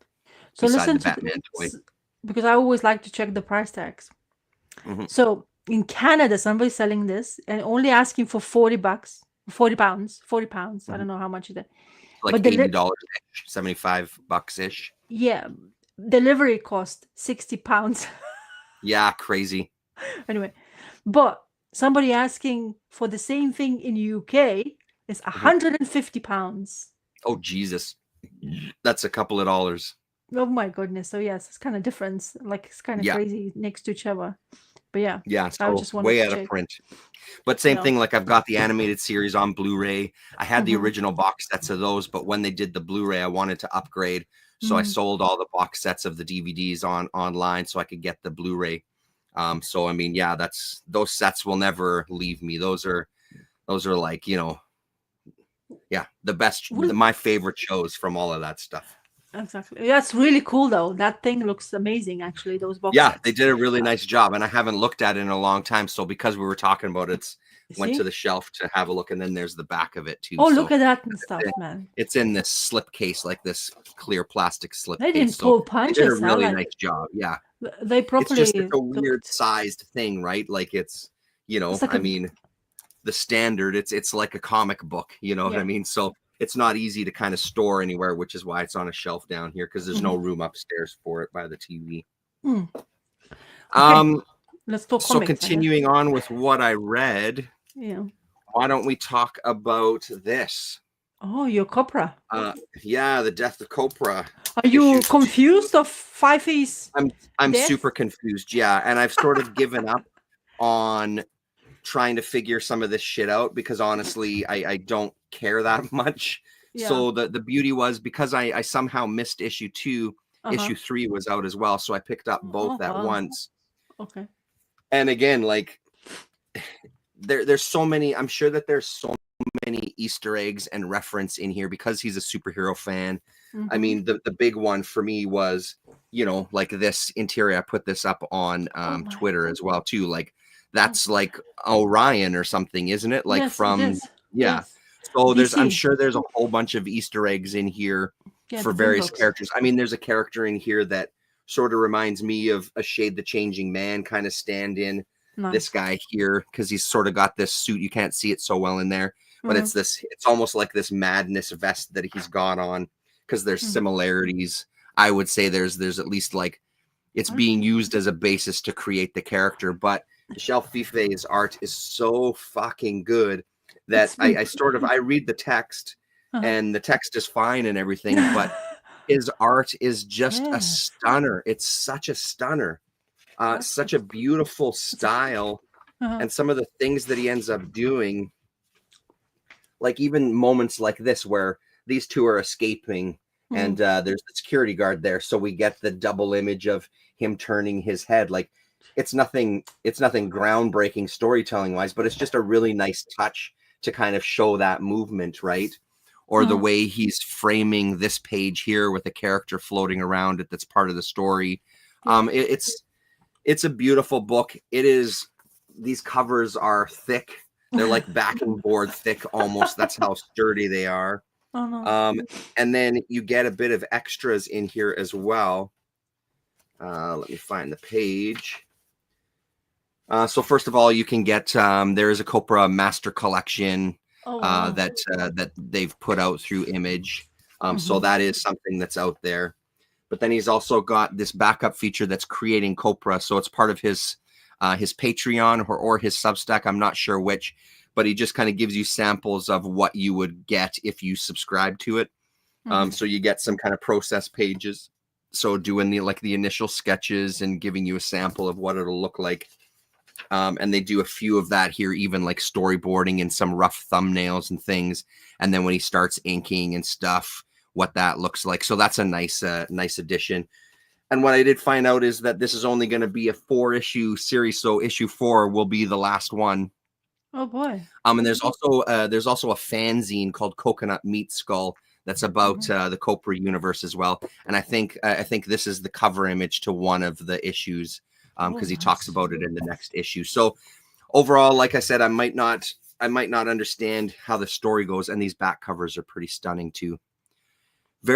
Just a very unique style for comics, and it beautiful use of page, and like look at the sharp angles on that. It's really incredible stuff. And then there's the kind of center fold as well in this particular issue. So yeah, again, the Shady Changing Man kind of suit and the Orion pose and everything, right? So even down to the machine that he's flying on seems reminiscent, if my memory serves me correct, of that image. Also maybe a little bit of Lobo-ish, because didn't Lobo have some, oh no, he was more of a motorcycle in space or something, wasn't it? It was. Yeah. So super fun. And again, even if you don't know the story, I would strongly recommend picking this up. It's so, I read these last night laying in bed, and again doing like with the text, the sound effects along the side, making kind of panels out of them.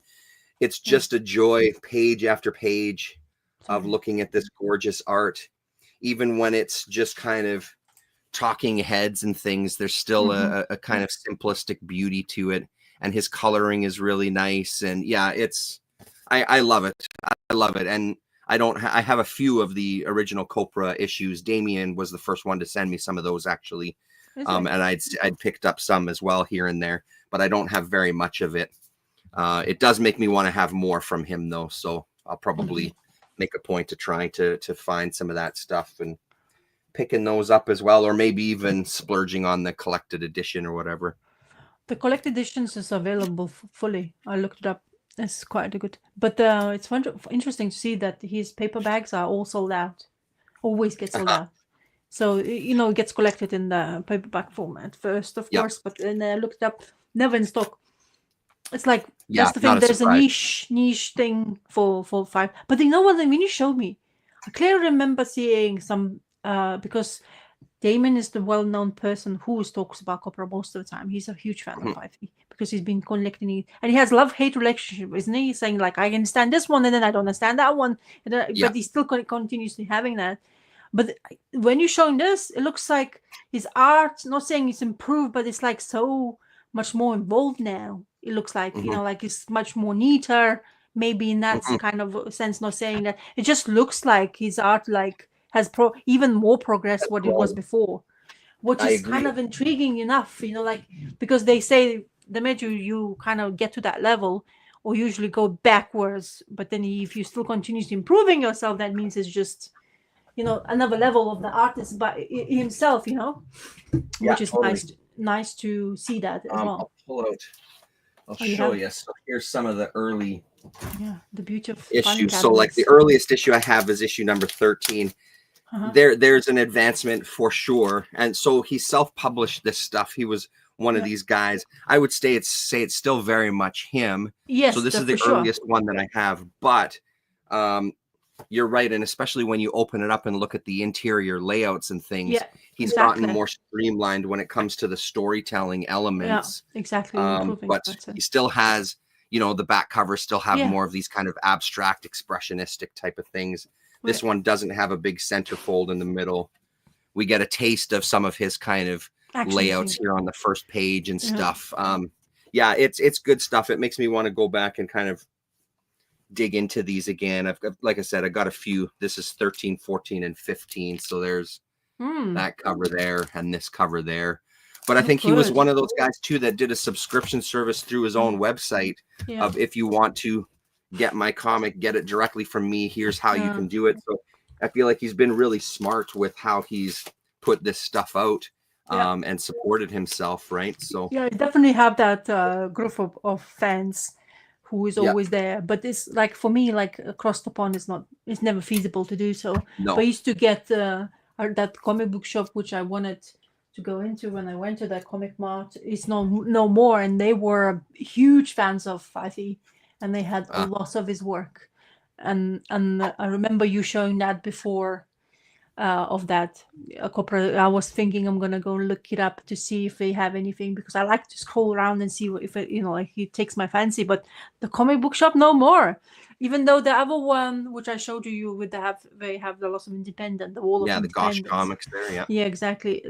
They probably always had it, but the thing is, for that, they usually have more collected than singles. I mean, they have singles, but singles usually get sold out. That's the thing. And those in that shop who got closed, they always had it in stock. I don't know, maybe they had some sort of like maybe subscription service with the guy somehow, because I always remember they always had Copra. I always seen Copra, like even sometimes like shelves dedicated just for Copra, which is it's a rarity to see in any comic book shop, especially how you would say because he's not a bit of a niche of the artist or something like that, but generally, I always have been amazed by that. But I always wanted to look. I always look because of Damien's influence, because he talks about it and he's kind of intriguing. And also, like you show now to me the art, and it looks stunning. Honestly, as I say, the storytelling is definitely has improved, because you don't get lost in the page anymore. Because beforehand, I used to be like scrolling page through page, and like, so how do I start? Like that's the thing. You, after knowing how to read comic books, but sometimes when storytelling is not really, I wouldn't say good, but clear to you straight away from get-go, it becomes quite difficult to understand where the next box is, which can be kind of frustrating in some ways. But that's how you improve. Like if you're continuously working on something. So totally, and he's been doing it for I don't even know how many years. Yeah, exactly. But I mean, it's been a goddamn long time. Many years. Yeah, there's it's no good to see, though. I'm glad that he's kind of like going to Image, then he's going to do his own things, and he's going back because and stuff. Oh, talking about printing and all that stuff, I don't know why, but in my socials, I get this advertisement always. Why don't you want to publish your own book, kind of thing? So apparently there's these new services in things. Bypass all the publishing houses and print your own book. Easy way. Like apparently you remove all the monies for the publishing you have to pay before your book comes out, and you can basically self-publish yourself with ease. So that was kind of interesting to see that, because I have not yet. First of all, I don't know why and socials comes up in mind. Maybe because I follow lots of like artists and creators of independent creators. Maybe that's why.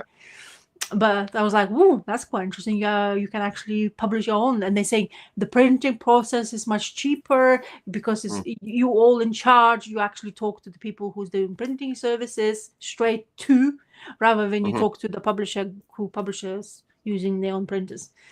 So that means that you're gonna get more self-publishing people who's like actually printing themselves, and then becomes that kind of thing. I'm not sure, but I just I'll mention it. Because it's kind of interesting, intriguing part of it.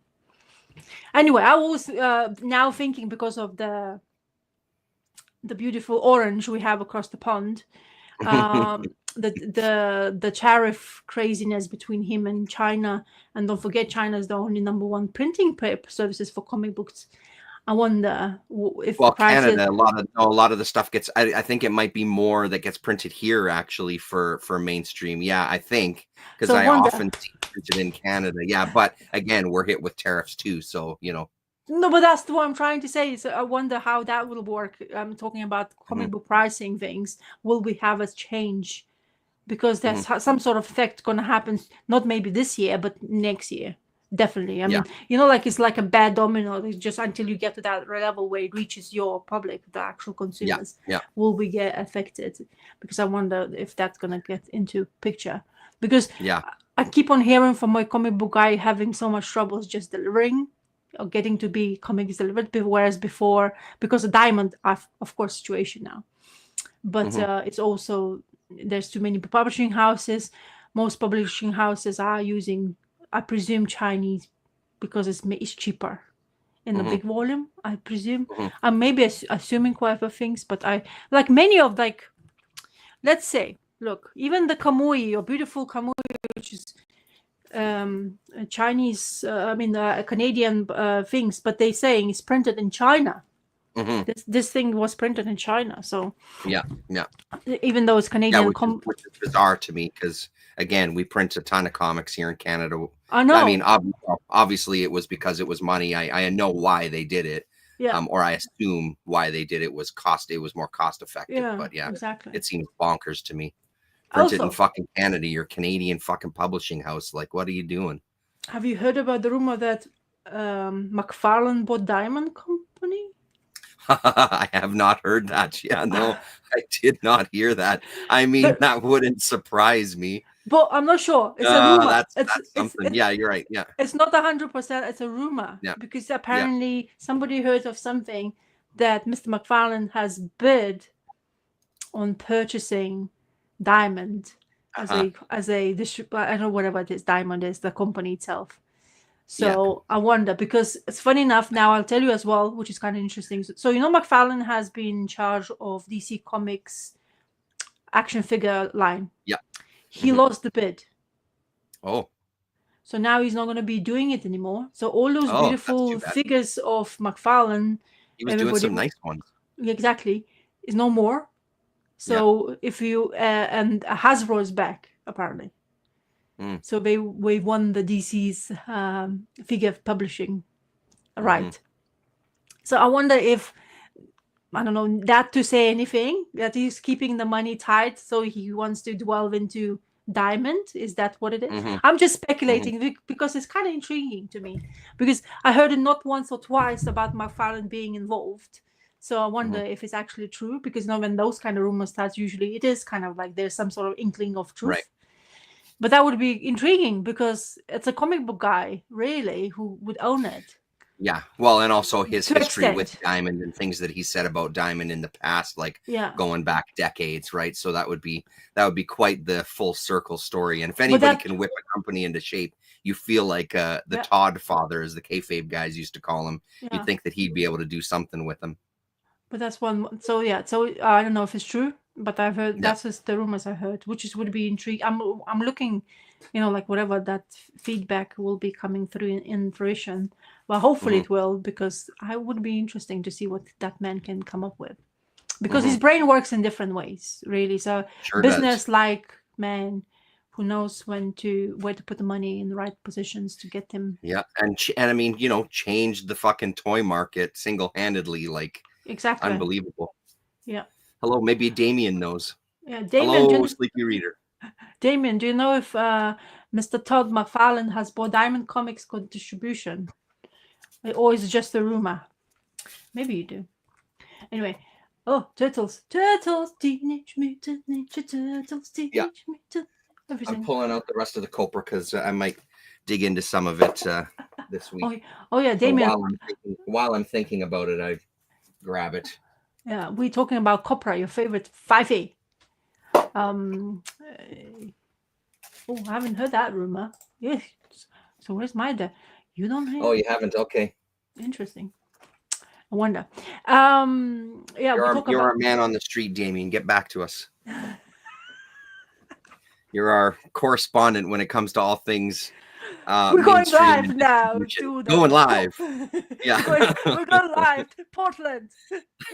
Damon, love Copra, art wife, and everything. Yes, we know. Are you getting Death of Copra, Damien? Because I've got the first 3 issues now, and I'm loving the art. I'm assuming you're getting it, but yeah. I mean, he's the one who. That's why we talk about Copra, because of. That's right. Yeah. Okay. Do you have how many books you have left to talk about? 1, 2, way too many already. 3, 4 books, but 2 of them, honestly, I don't have much to say about them because I don't have a ton of positive. Why don't you just give us those 2 you don't want to really talk about? Those 2? Okay. Yeah, I'll do that. Give us that non-interesting part of it. Whatever you. Why? What is? So. Yeah. Godzilla. Yes, you haven't read him yet. This intrigued me. Because it's Godzilla? Because it's Godzilla, but also, I mean, dude, look at that cover. It's nice, great. That is not the art on the inside. Oh, boy. Spoiler alert. That is shock to everybody involved. But that said, though, the art on the inside is still pretty great, though. It still has kind of a nice grittiness to it. So the basic premise of this one is that there's a guy who's figured out how to control quote unquote Godzilla because he's a thief. And he wants to, so he's making his mark as a criminal. And what he does is he'll call Godzilla to a particular area to lay down some destruction.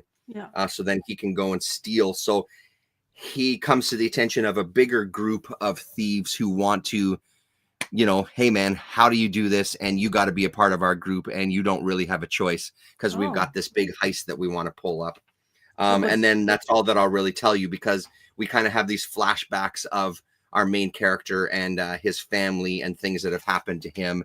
And then at the end, we get a bit of a taste of potentially why he wants to team up with this group. So it's fun enough. I'm sure it's going to be a 4, 5, 6 issue series or something like that. It doesn't say, but sorry, what? Who's publishing it? I think it's IDW. What is that fucking logo? Yeah, IDW Publishing. But like, what the fuck is that logo? ID. Yeah, that's weird. Like, that but it's supposed to be in combination. No, that's why they. Yeah, lots of people are joking about that logo, to be honest. Oh, I see. So. Oh, sorry, I missed the Godzilla part. So Yakuza is dealing with the biggest heist. What is Godzilla? No, not Yakuza. Just some low-level criminal, and then he's got some other group of criminals that are kind of telling him, "Hey, you got to work with us. We want to know how you're doing this, and you've got to come and work with us, and you don't have a fucking choice, basically. If you don't work with us, we're going to kill you," which doesn't really make much sense. Again, one of those things, like, don't think about it too much because it's kind of stupid, but. It's Godzilla. The art is pretty fun. I like I said, it was the cover that caught my attention because I saw an ad for it in a previous Godzilla thing, and it caught my attention just based on that cover. The one that I haven't read yet, that I'll quickly talk about, it's another Godzilla book. If I can grab it there, This one looks interesting. This was just a little previews thing. They're doing a Mothra comic, but I love the cover of that. That looks beautiful. Isn't it out already? I think it was out already. It might, yeah. It very well might be. I didn't see it on the show. It's very fantastic. Oh, this one I grabbed. This is one that I haven't. It's Godzilla versus America. Oh, it's Godzilla versus Chicago in this one, which is great. But the reason I grabbed this one is because Caroline Cash from PP Poo Poo fame does a short Godzilla story. So this is an anthology with a couple of people, and it was so great to see her on a Godzilla title that I'm like, well, I've got to get this. But like I said, I haven't read this one yet, so I don't know what the other stories are like, but I did have to talk about this one because it's Caroline Cash doing Godzilla. So I hope she's cashing in a big way. I hope she's getting a lot of money for it, basically, because, take their fucking money. Oh, okay. So you can do more of her own. Let's answer this question for Panels with Pete. What's this question? Evening, folks. Glad I could join live. I'm conflicted about upcoming Fantagraphics sales since I'm trying to boycott American businesses. What's your take, Mr. Canadian? I mean, she does live in Chicago, Damien. Yes, that's also why it's great to see her in that that issue. You're right about that. Yeah. I didn't know. And I'm wondering if they're going to do that going forward to kind of finish that thought there, because it's going to be different places in the States. I'm wondering if they're looking for talent from those particular places. Like I'm curious about that stuff. The Godzilla stuff is generally, it's pretty fun. Overall. And you're a big fanboy anyway. I'm a big fanboy. Yeah. When it comes to like supporting American businesses, I always think support Canadian businesses over everything else, for sure. But I also do think that Fantagraphics and things like that might fall into a different kind of space.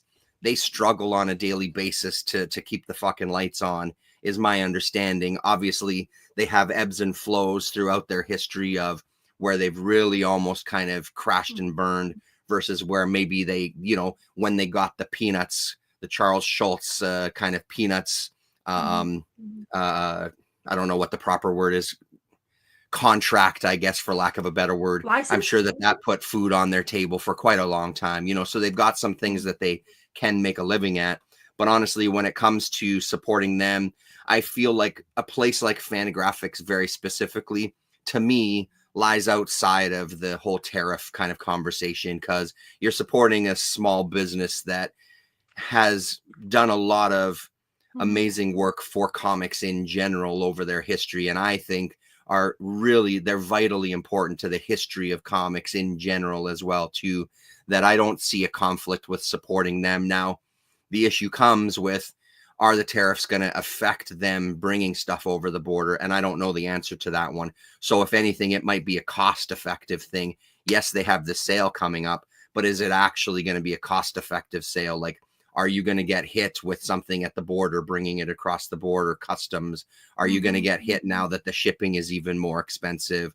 Is it really going to be a deal? Or can you do something through your shop to still support Fantagraphics and also support your local shop? Now, they won't be able to buy stuff on sale as your shop, but they can still access some of those titles. And that's what I've done through my 204 Comics, is I've ordered some Fantagraphics stuff through them over the past kind of couple of years. So it kind of works both ways. I support my shop and I support Fantagraphics. I don't then have to worry. I did hit the sale. I think it was last year that I hit their sale though. And I think it was still beneficial in the long run with the cost. It wasn't as beneficial as if you lived in the United States, obviously. Yeah. But I think there was still a bit of a savings, even with the shipping tacked on to the stuff I bought. I just don't know. I can't remember how much of a savings it was. It definitely wasn't 50% or whatever, that's for sure. So for me, it's Fantagraphics from them itself. It's not really worth the money, unfortunately. So the only way, if I want to just promote the product itself, I have to buy it through Comic Book Guy or whatever sells the comic book things. And then I don't really buy sale items. I buy the whatever price they give it to me on that moment in time. When it comes to boycotting American businesses, those kind of businesses, as you Terrence mentioned, is too small to make an effect on in in that saying, but also the company by itself. They're producing something which kind of matters in some ways. But what Mhm.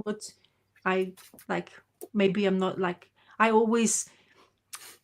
don't buy Coca-Cola anymore, let's say this way, if that Right. makes any whatsoever, or American drink products anymore, to be honest. Mhm. Not Mhm. saying because I'm trying to do so, like boycotting anything, but it just kind of feels right not to do that anymore. Not promoting the Mhm. beast it's already, or whatever it is.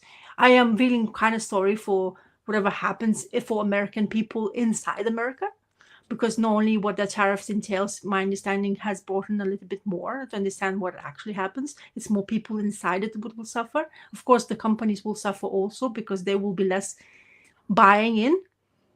They won't suffer because they'll pass it on to us, right? Like that's the thing for me with tariffs. At Well, the end of the day, yeah, is the only people that are going to really get affected by tariffs are like yeah, you and me, yeah, or people working for those companies where yeah, maybe they lose business because yeah, people aren't exactly. doing that. Like it ultimately affects us, because the government is the one that gets the tariff money. So Yeah. they start collecting some fucking cash. The Mm. companies, yeah, sure, they may have to pay something extra upfront, but Yeah. 98% of that cost is going to be passed down to us. So tariffs and stuff, they only really affect the individuals, right? So Yeah. I find it anyway. It's in generally all this stuff is gone absolutely crazy, and it's I to say I really don't like what the Americans gonna have to go through themselves because of that lovely thing in orange blue sky, whatever you call I it. know I kind of, yeah, I don't know. But Maybe we should move off this topic because I have it's a some lot to say about it yeah. because There's I lots think of America subject. has been a problem for fucking decades. It Yeah. has nothing to do with the orange man. Americans, your Yeah. country is fucked. Your country has their fucking fingers in way too many pies across the world globally, destabilizing countries, Yeah.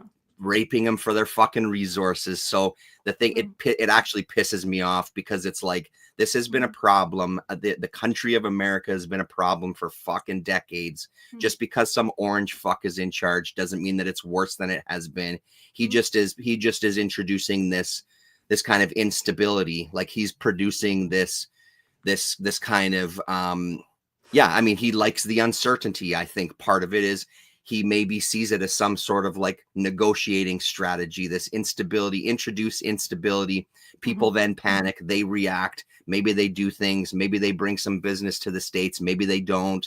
I don't think he fully understands the whole value, but the bottom line is Yeah. all of this shit affects you and me. It Yeah. Yeah. affects us as like just the citizens. All this horse shit that these people that we don't ultimately have control Mm. over, they create this instability in our personal lives. And I don't think you should be embarrassed or humiliated to be an American because, every country has their issues. My country isn't perfect. Our leaders are fucking knuckleheads as well. Like, I'm still proud to be in Canada and a Canadian, Mhm. but also having that ability to look at things objectively and not bring my whole personality as an American or as a Canadian, and I think that's where some of the struggle for maybe Americans comes from is Mhm. there's a wide swath of Americans that really strongly, it's part of their DNA and their identity is American. I'm an American. And I think those people are going to have a bit more of a struggle.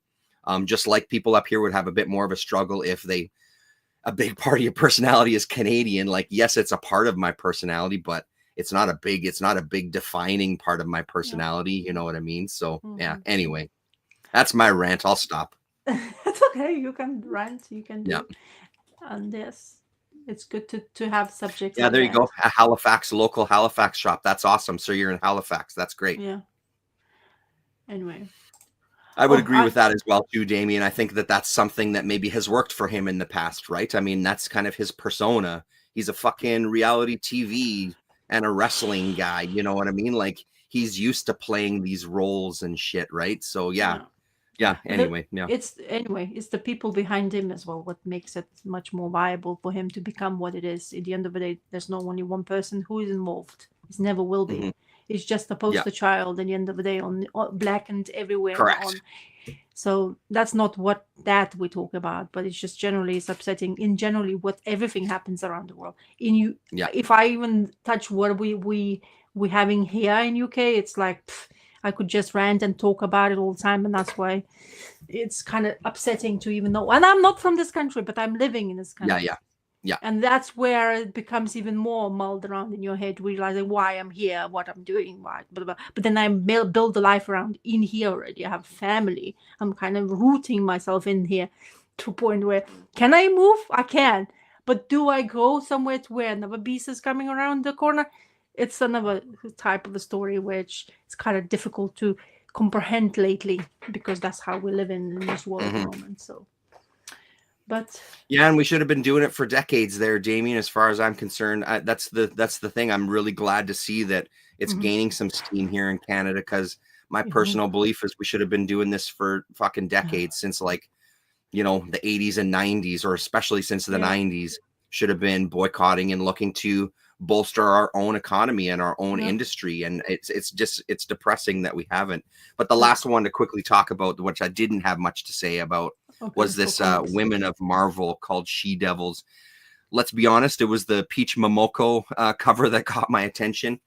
But I have gotten a couple of these over the years. Like they've had one where it's been focused on Indigenous creators, for example. There's another one I think that was focused on women creators, writers, and artists and things as well. And it's a fun one. And again, the one that caught my attention was this third story. So it's basically one story throughout. And I didn't really think much of the story, and I can't really make heads or tails of it, to be honest.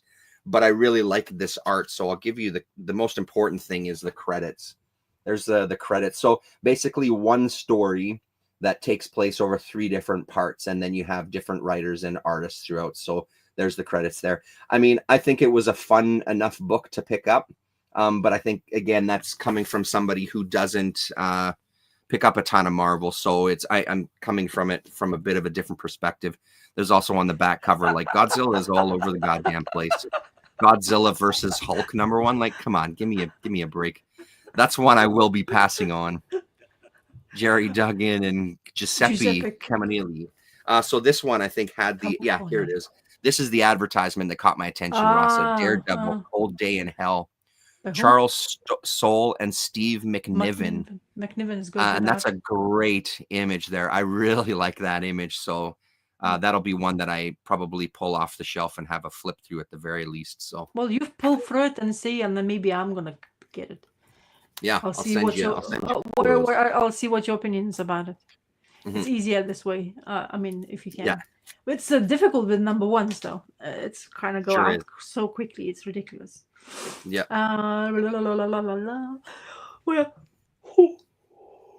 Wow. 10 p.m. and I'm already doing that. But then it is Haligonian. Oh, he's from Halifax. Okay, I didn't realize that's what you called people from Halifax. There you go. Learned something. You always learn something new, even. On YouTube. On YouTube, yes. Okay, so I'm gonna continue talking about my classic X-Men endeavors, which is a continuing story of Arcade guy. He's still there. It's like two-parter of this, and originally came out in the issue 124 of Uncanny X-Men, which really good one. I don't think as I say, it's when you reread this. So you read the story. Oh my god! So nice. That's a good one. Yeah. Oh, anyway, so it's kind of interesting how you reread the story again. So I've been reading X-Men probably the same stories come a couple 3 times because I just watched a TV show anyway. So I kind of know the stories in generally, but when you read, you have a different perspective because you have like experience of reading comic books and you start seeing it a little bit differently. So this is really good. I mean, this story is it's 3 out of it was like really enjoyable. So when he captures those X-Men, they were going on dates and all the girlfriends were captured at the same time. So he's having this jolly good time at Arcade. He's telling them like, oh my god, aren't you enjoying this? And now he's kind of crying because it's this kind of personality where killing makes him cry. And he having these conversations with one of the girlfriends, still calling Wing, So Colleen Wing was going out with a Cyclops for a period of time, and no, Colleen Wing is from Iron Fist, by the way, because the Donald Rex has mentioned in that earlier as well. And he was talking to her, and she's like, "Give me, like, if you I'm gonna have my hands, I would kiss you in a different way," because he's basically asking her to give him a smooch. And she wasn't really impressed by him, and he's like, don't worry, I'm not concentrating on you now, and we're talking about the guys who he captured. And in here basically it tells you the whole story of his kind of origin, why he became what he was, because he was a poster child, as he was saying, and daddy was giving him, he had so much money, but then he ended up, because he's being such a douchebag, not doing anything and just using the daddy's money, he basically cut him off. So instead of to gain the money back from the daddy, he killed him, plain and simple. So, and of course we have the scenes of Colossus going after the X-Men, and they trying to capture them. So it's really well done. Nightcrawler comes a bit more into fruition, which really like. By the way, Nightcrawler's really Marvel Legends figure came out, and apparently it's selling out like cupcakes. And then I find them online. I probably have to go to London if I wanted to. I always wanted to have a figure of Nightcrawler because it's one of my favorite characters. I will say, as much as I may not like X-Men, he was one of my favorites as well, because I think I had a Nightcrawler miniseries way back when. That's cool. I would love to see that actual figure. I bet you it looks great. Yeah.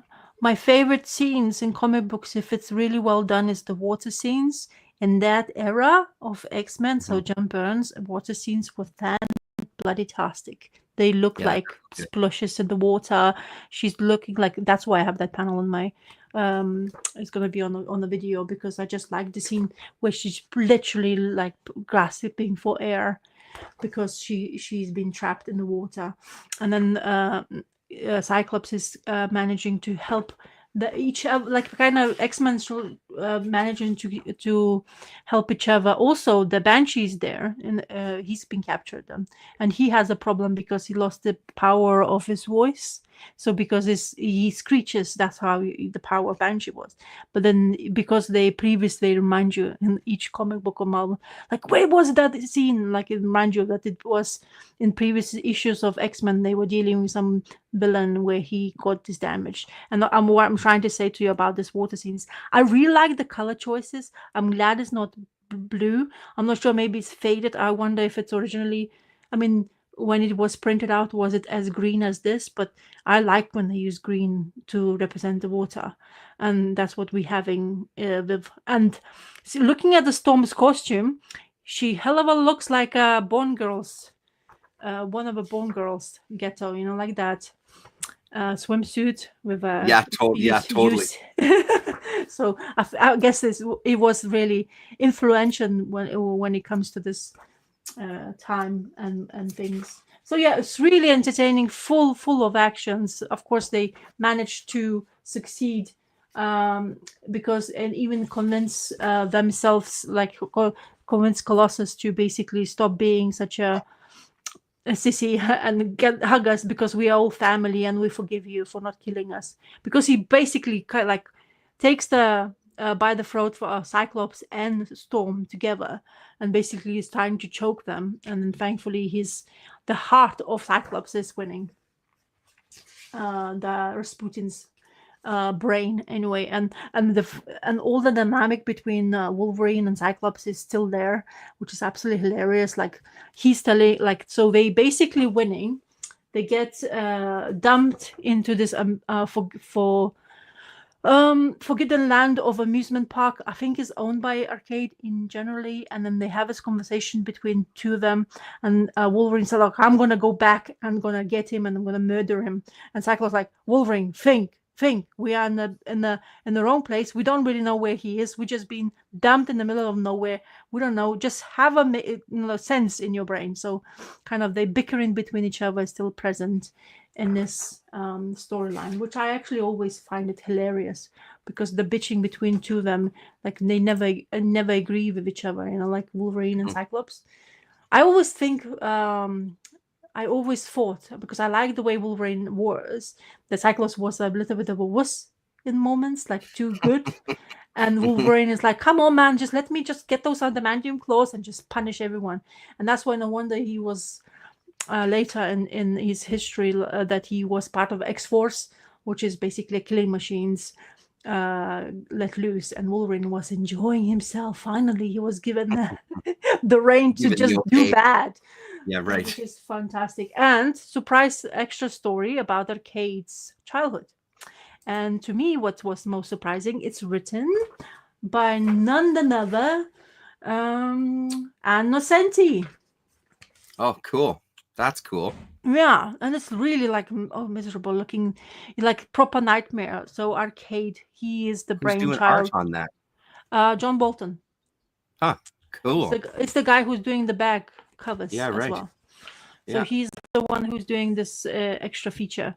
So they giving you a little bit more history of the Arcade and his childhood. So he's basically, it seems to be like dreaming himself, and he basically his nightmare is that he is part of this machine, the murder room, and that all the creations what he created to kill people is actually after him. And then somehow he, like Dream Ghost, it doesn't make much of a sense. His toys has been becoming like alive and try to basically shoot him alive. And they saying, hey, I know this brat, he used to try and twist my head off. Yeah, pull the half of my stuff out. And then I used to have a tail till he yanked it. So it's like a proper nightmare, like when you have a bad childhood and you have a dream and everybody's coming back at you. And then for his even more nightmare now. Yeah. Everybody's out to get me. Yeah. And then also for even more creepier to get to the point is he dreams of himself as a younger day. So he has that childhood where his dad never appreciated his obsession with toys, and that he was actually abused while he was a child, and he basically protects himself from the daddy and what he does to the daddy afterwards. But to all interesting part is all these creations were robotic, because that's what he's genius about. He creates things and makes them like kind of realistic. For example, like in the Defeat, they were creating robotic Hulk as well, who was trying to kill the X-Men as well. And then it's like program, and it's like, who did it? Who can do this kind of nightmarish thing for myself? And say Program Morpher is himself. So he's basically torturing himself. So it's intriguing. And to my surprise, there's an ad which I always I'd only remembered what I always remember that I wanted to actually get. It's a 4 maxi series, Havoc versus Wolverine, called the Meltdown, and it's because it's written by Walter Simonson and Louis Simonson, and John J. Muti is in art. Yeah, right. Yeah. So I think Caden might have that upstairs in his boxes, because I recognize that cover, because I remember looking at the inside at one point and it looked stunning. So I always wanted to get it, and I saw it again. So that's what So I've already been looking around to see if there is. I saw some, but it's quite pricey for just 4 issues. Somebody asking like £35 just for 4 issues. So I wonder, maybe it's a bit of rare because I have not seen it many of them. I remember seeing advertising, but actual physical format, I'm not sure if I have. But that would be something I would always wanted. Havoc is the character I've never been very much aware of, because he's a brother of Cyclops. He has this power, which has always have I don't fully comprehend exactly how he came to have one. So origin of this, I don't know. Of course, Wolverine I'm well aware of, because he's blasted everywhere. It's funny, he also keeps on mentioning about while Wolverine was fighting this robotic Hulk, they keep mentioning he's like, I always wanted to kind of punish him properly, because I couldn't do that in Hulk 181, the first appearance of Wolverine. This is because it was the first confrontation. And I can't believe to this day this Hulk 181 is going in price just like this. And it's just like, I don't know where it's going to reach the levels. I mean, people's obsession with Wolverine is continuously to go skyrocketing. But I wonder what's happening. Is it going to be female? They're hinting a lot about females. Like Oh yeah. Young Avengers has been mentioned once again because of the Captain America movie. Because there's another young female has been introduced in Captain America movie. Then Daredevil, young female. Oh wait, I'm mixing. No, it's in Daredevil that the young female was introduced, and they speculating she's part of the New Avengers. So White Wolf's niece. Oh yeah, right. Yeah. Yes. Yes, I'll make niece or daughter. Yeah, right. It's a niece. It was his sister's daughter. His sister's kid. Yeah, right. Yeah, so that's what I'm confusing about anyway. But because they keep on telling that's going to be New Avengers. But then they're also saying it's going to be old Avengers coming back. So is it true or not? It's just those stupid speculations drives me a little bit bonkers. Too much speculation marbles your head. Way too much. Always is. Just on the note of proud to be Americans or Canadians, just put that in the chat there from a Canadian punk rock band, and I'll just leave that there for people to take a listen to at some point. Hey, new story arc begins here. Yes. Oh no, you Number have 7. Did you talk about this already? Did I? Oh, I don't know. Issue number 7. Did I not talk about it? Wait. Because I can't remember. I don't remember when it came out. I feel like I have this Finding Nemo fish memory. What is it? Oh yeah, right. Yeah. Hey, look, a castle. Hey, look, a castle. Hey, look, a castle. No, I didn't. Because your cover is different than mine. That's why. That's the first page. Yes. You did. Did you talk about it already? Turn another one. I'll get it. Yes. I read it. That's the one I was talking about the last couple of weeks ago. I thought so, because I can never remember how behind I am from you on this one, because like this I get from Galaxy Comics, and I'm just not there every week.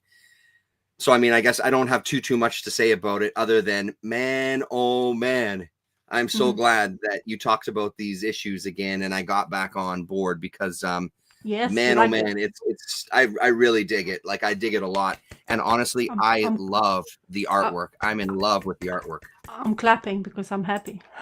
Yeah. I'm in love with his style. I love that it's it feels like artsy. It feels modern, but it also feels like there's a lot of nods with the grittiness to kind of like the Mirage run. But man, oh man, it's such a good issue. Like shit like this. Yep. I got such a kick out of this page. Oh, especially those 3 panels. That's my favorite. That feels like Mirage era TMNT. Like I'm digging this. Those first 4 issues were an anomaly on that they didn't do too much. I love this kind of little bit at the end here where he knows about all the other brothers, and we look at, maybe it's the spirit of Splinter and stuff. And yeah, I so enjoyed this book, man. Like I'm at a point now where I'm kind of with you, where I'm looking forward to the next issue. I kind of can't wait to see what comes out next. And there was no reason to get this cover other than I think it was the only one that was left, because this is one that in that shop it sells out obviously pretty quickly. Well, not pretty quickly, but there's usually very minimal options left by the time I get to it, right? So my brain super good one. So my brain tricks me because of when I see a different cover, I always think I missed the comic. Like I get paranoid. Like I have not read that issue, because I always try to keep up with all the Turtles, especially when I'm excited about it. And like I say, it's like 2 coins of the writer, isn't it?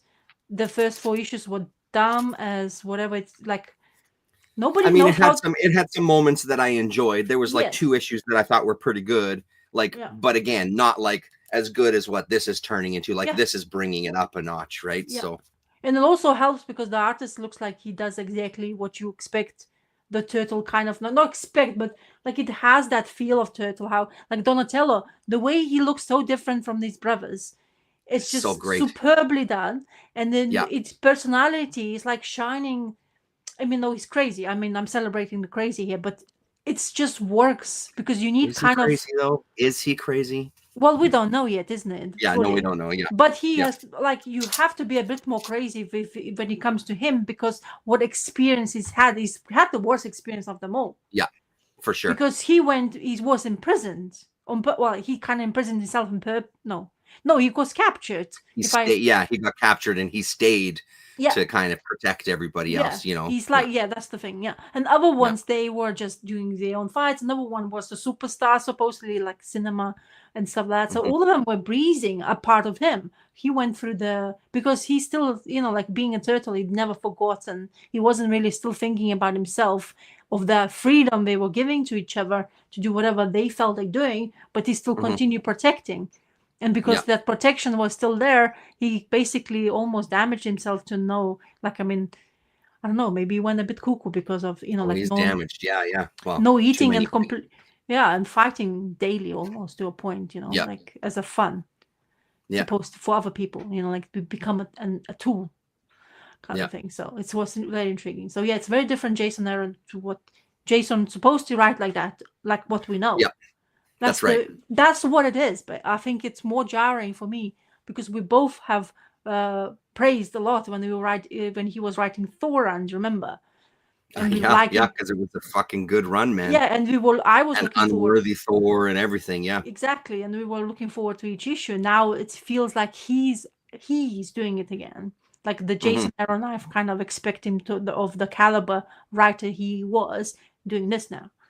Yeah. Now I understand if he can probably take it further down the line, hopefully, if nothing changes in IDW, which is exactly. Up in the air, and that it chops off, and that's it. Yeah. I know, which is kind of sad would be, but somebody else will take over. I don't think nothing like that can be perished for a long time. No, a cash cow like Teenage Mutant Ninja Turtles will find a home somewhere pretty fucking quick, I imagine. Yeah. Like, for example, I even buy underwear with turtles on it. Oh, yeah? Yeah, why not? I mean, I am, I'm maybe a bit old for that kind of stuff, but I'm going to do it anyway. So I did it.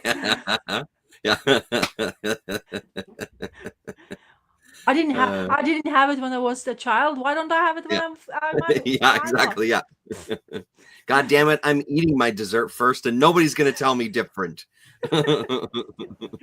I get what I want when I want. But guess what? I honestly, before it arrived, I panicked. I was like, "What the fuck is doing? Why I'm doing this?" I was like, and then and afterwards, it's like two personalities in the mirror. Like, dude, you deserve it. But am I? Feeling, man, when you're a fan. Hilarious. I guess it wouldn't be approved by other friends of mine, for example. Let's say it this way. Yeah, right. It's not very sexy, let's say it this way.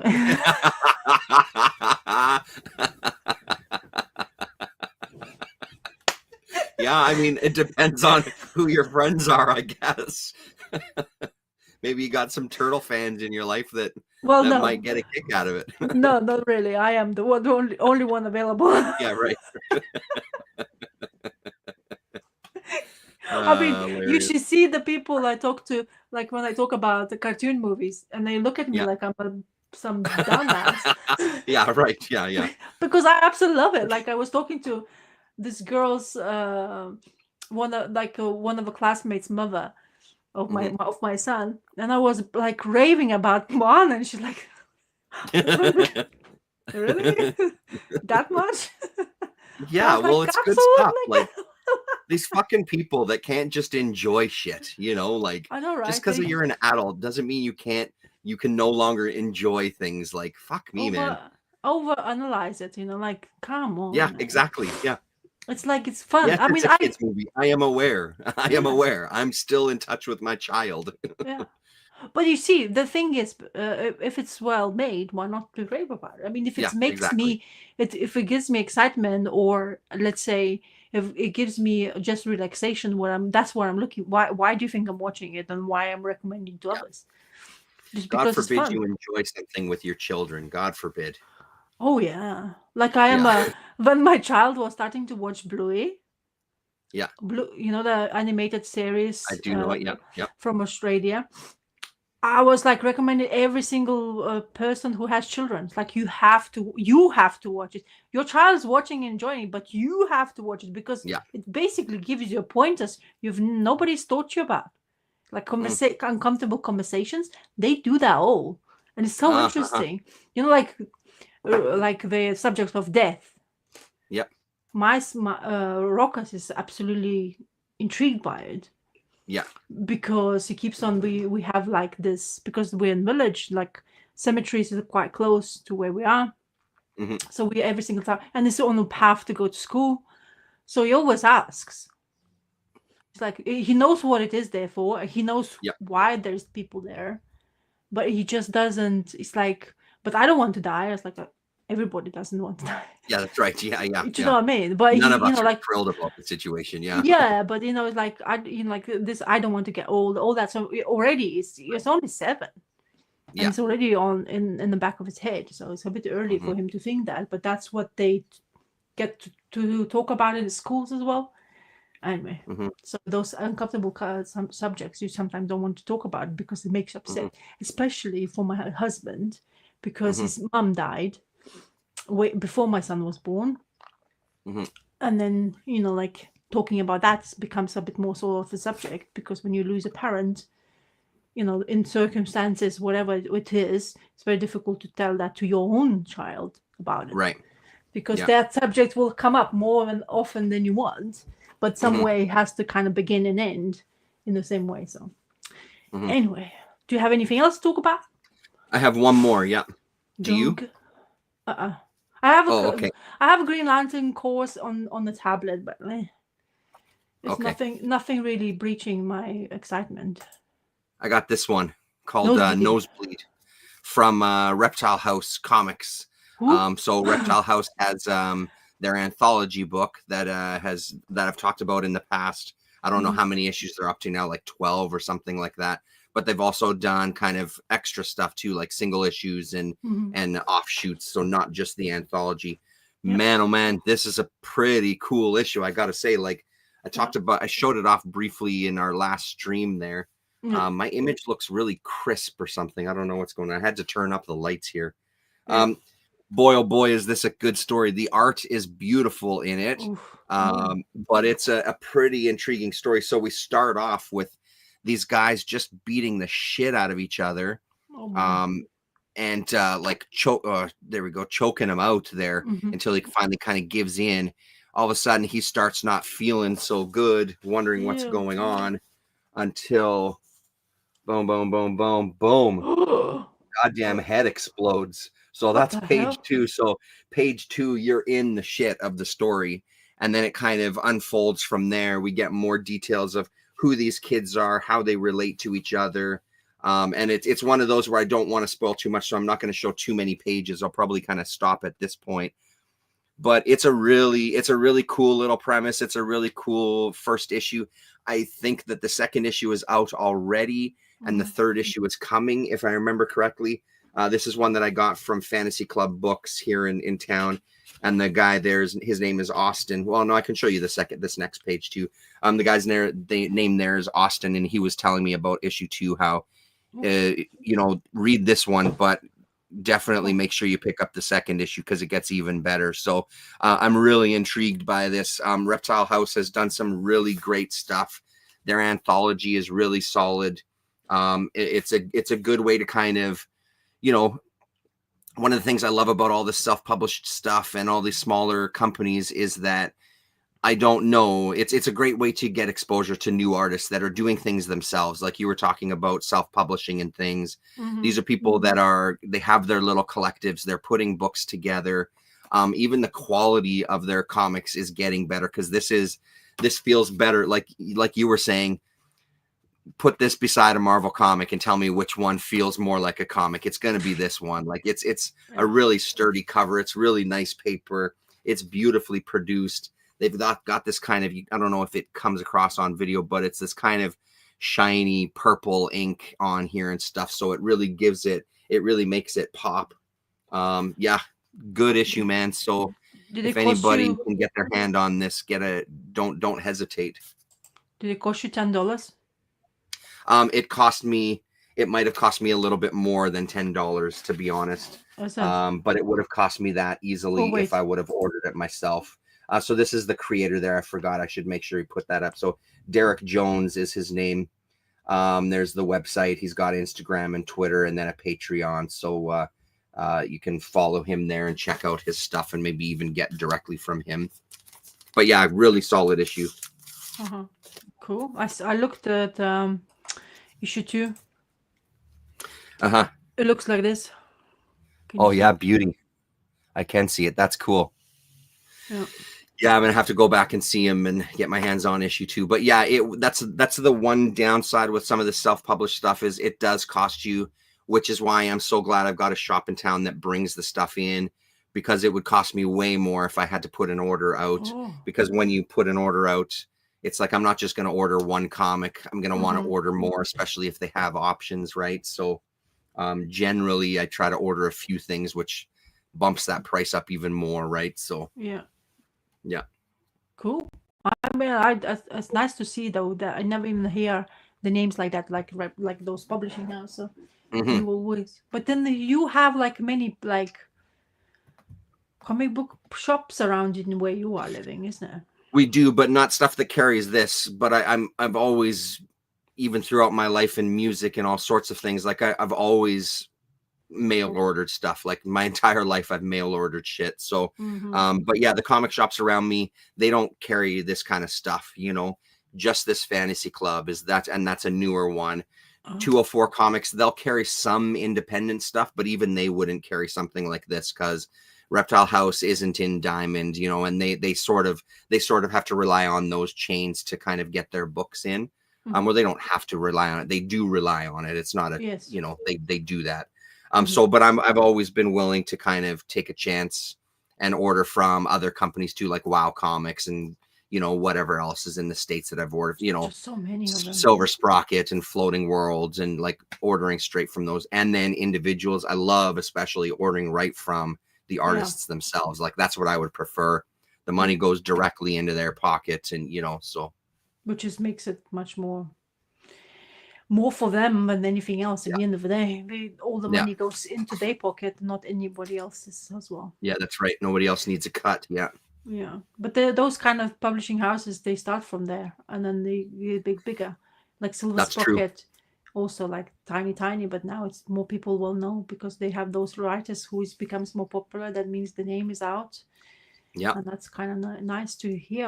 Well, and that was the surprise with that Caroline Cash book, like seeing it I saw it at Galaxy Comics, which arguably is the biggest comic shop in town. So seeing a Caroline Cash book, it's called Pee Pee Poo Poo, and it's on the actual new release shelf. It's up higher with, you know, but it was there. It was mind blowing. Like, who the fuck is getting this in? Like, we thought we'd give it a shot. It's like, that's incredible. So, I mean, and that's a Silver Sprocket book, you know, that, or seeing the Fun Girl, the first time I saw the Free Comic Book Day Fun Girl issue, like, it's great that people are more willing to take chances on this stuff, you know, and they're able to as well, because it's sometimes you're not able to depending on the size of the company. So all right, that's great. Anything else you have? I'm done. That is it. That's all. Cool. Well, we managed to still talk 2 hours and a half. Yeah, I mean, I don't know if you've met us before, but we do have the ability to prattle on about shit. Well, we have to catch up somehow in some way. That's true. Yeah. And comic books is the way to do it, and it's exciting and entertaining. I'm really hoping that this pull list stuff is gonna arrive some way. And so, because I'm so confused now with what arrives and what it isn't, but there's lots of stuff coming out, even though I don't see it fully, like, you know, like you see in the shop. But he sends me a list and all that stuff. But there's a couple of stuff that always gets me interested. But it's like, nope, can't do it. Just look, you know, like just do it as small as possible. I keep on looking for Kaya, but I keep on remember that the whole thing month of April is not gonna be even. Kaya won't be out. Also, I think it's May is the 1st, or April. Was it? I don't remember. Anyway, one of this is not going to come out. But I saw the cover of the next issue, I think. Did he show that on his socials? I guess he just reminded maybe what the fair is on a bit of a break. Also, the something going on with Dalrymple and Rick Remender. He was doing some extra work with Rick Remender, Dalrymple. Oh, is that true? But I don't. I have this snippet of information without fully acknowledging exactly what it is. Yeah. But I remember read because Dalrymple I follow on socials. And Rick Remender also. And Rick Remender was posting about Dalrymple because they finally can reveal the work they were doing together. Oh, shit. That's cool. I think. Yeah. Oh, thank you, Donald. Yeah, no, that's awesome, Donald. Thanks very much, man. Always good to see you. Always. So yeah, so you talk Dalrymple. I spoke to my comic book guy about Dalrymple. He said, I'm sorry I missed out on him because I didn't he forgotten that he's actually doing anything. So he said if I am ever catching Dalrymple, Robot Todd said if I can catch any of the issues, I'll give you a shout. Because he's kind of sometimes he's a one-man band, so it's difficult for him to know everything what people will want. So it's very interesting in that sense. So yeah, cool. Anyway, so yeah, a part of that, I don't remember anything else I can add. You? Well, no, I've got nothing. Any Canadian products you want to advertise? No. Other than Little Lippy brand products for your makeup and moisturizing needs for your little ones. Little Lippy, I think is something. I'm just looking at the calendar. You keep on you confuse me as well with that name because it's not Lily for sure. It's Lil Lippy. Yeah. Yeah, it's quite a bit of a I'm here this weekend. There is a weekend in April that I'm not around, but that's not until the 10th, I think. So yeah, so I'm around this next weekend, I think. So you might see us again next week. Yep. Let's hope. Not very regular we are sometimes. Yeah. So yeah. Oh, by the way, that company Terence just mentioned, I can approve. It's very good products. It's really good. I actually put on my skin just because I feel like why not, and it's really beautiful. It always feels good. Hold on 1 second. Hold it. New Santa Sisters and Love and Rockets this week. Both good. Yeah. I saw him showing them off. Oh. Love and Rockets? You probably have to approve that one there. So I put a link in the chat there, but you might have to approve it since you're the person. It might have given you a notification. I don't see anything. So it's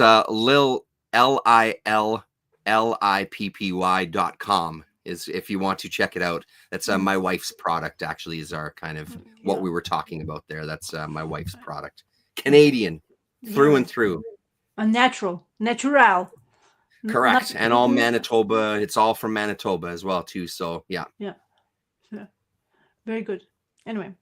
Check my video. I actually advertised that product. Yeah. If you want to see the picture, please. Yeah, no, that's right. Yeah, you did. Yes, when you sent that package. Yeah. No, I'm telling to people. Anyway. Yeah. All right. Nice to see all of you who have appeared to chat later. I know it's not very regular, so I'm not surprised some people don't appear. And yeah, we'll chat. It seems to be next Sunday on the fingers crossed. If you're all lucky. Yeah, if you're lucky. Cracky is going to show you a way to come to his channel. Yeah, that's right.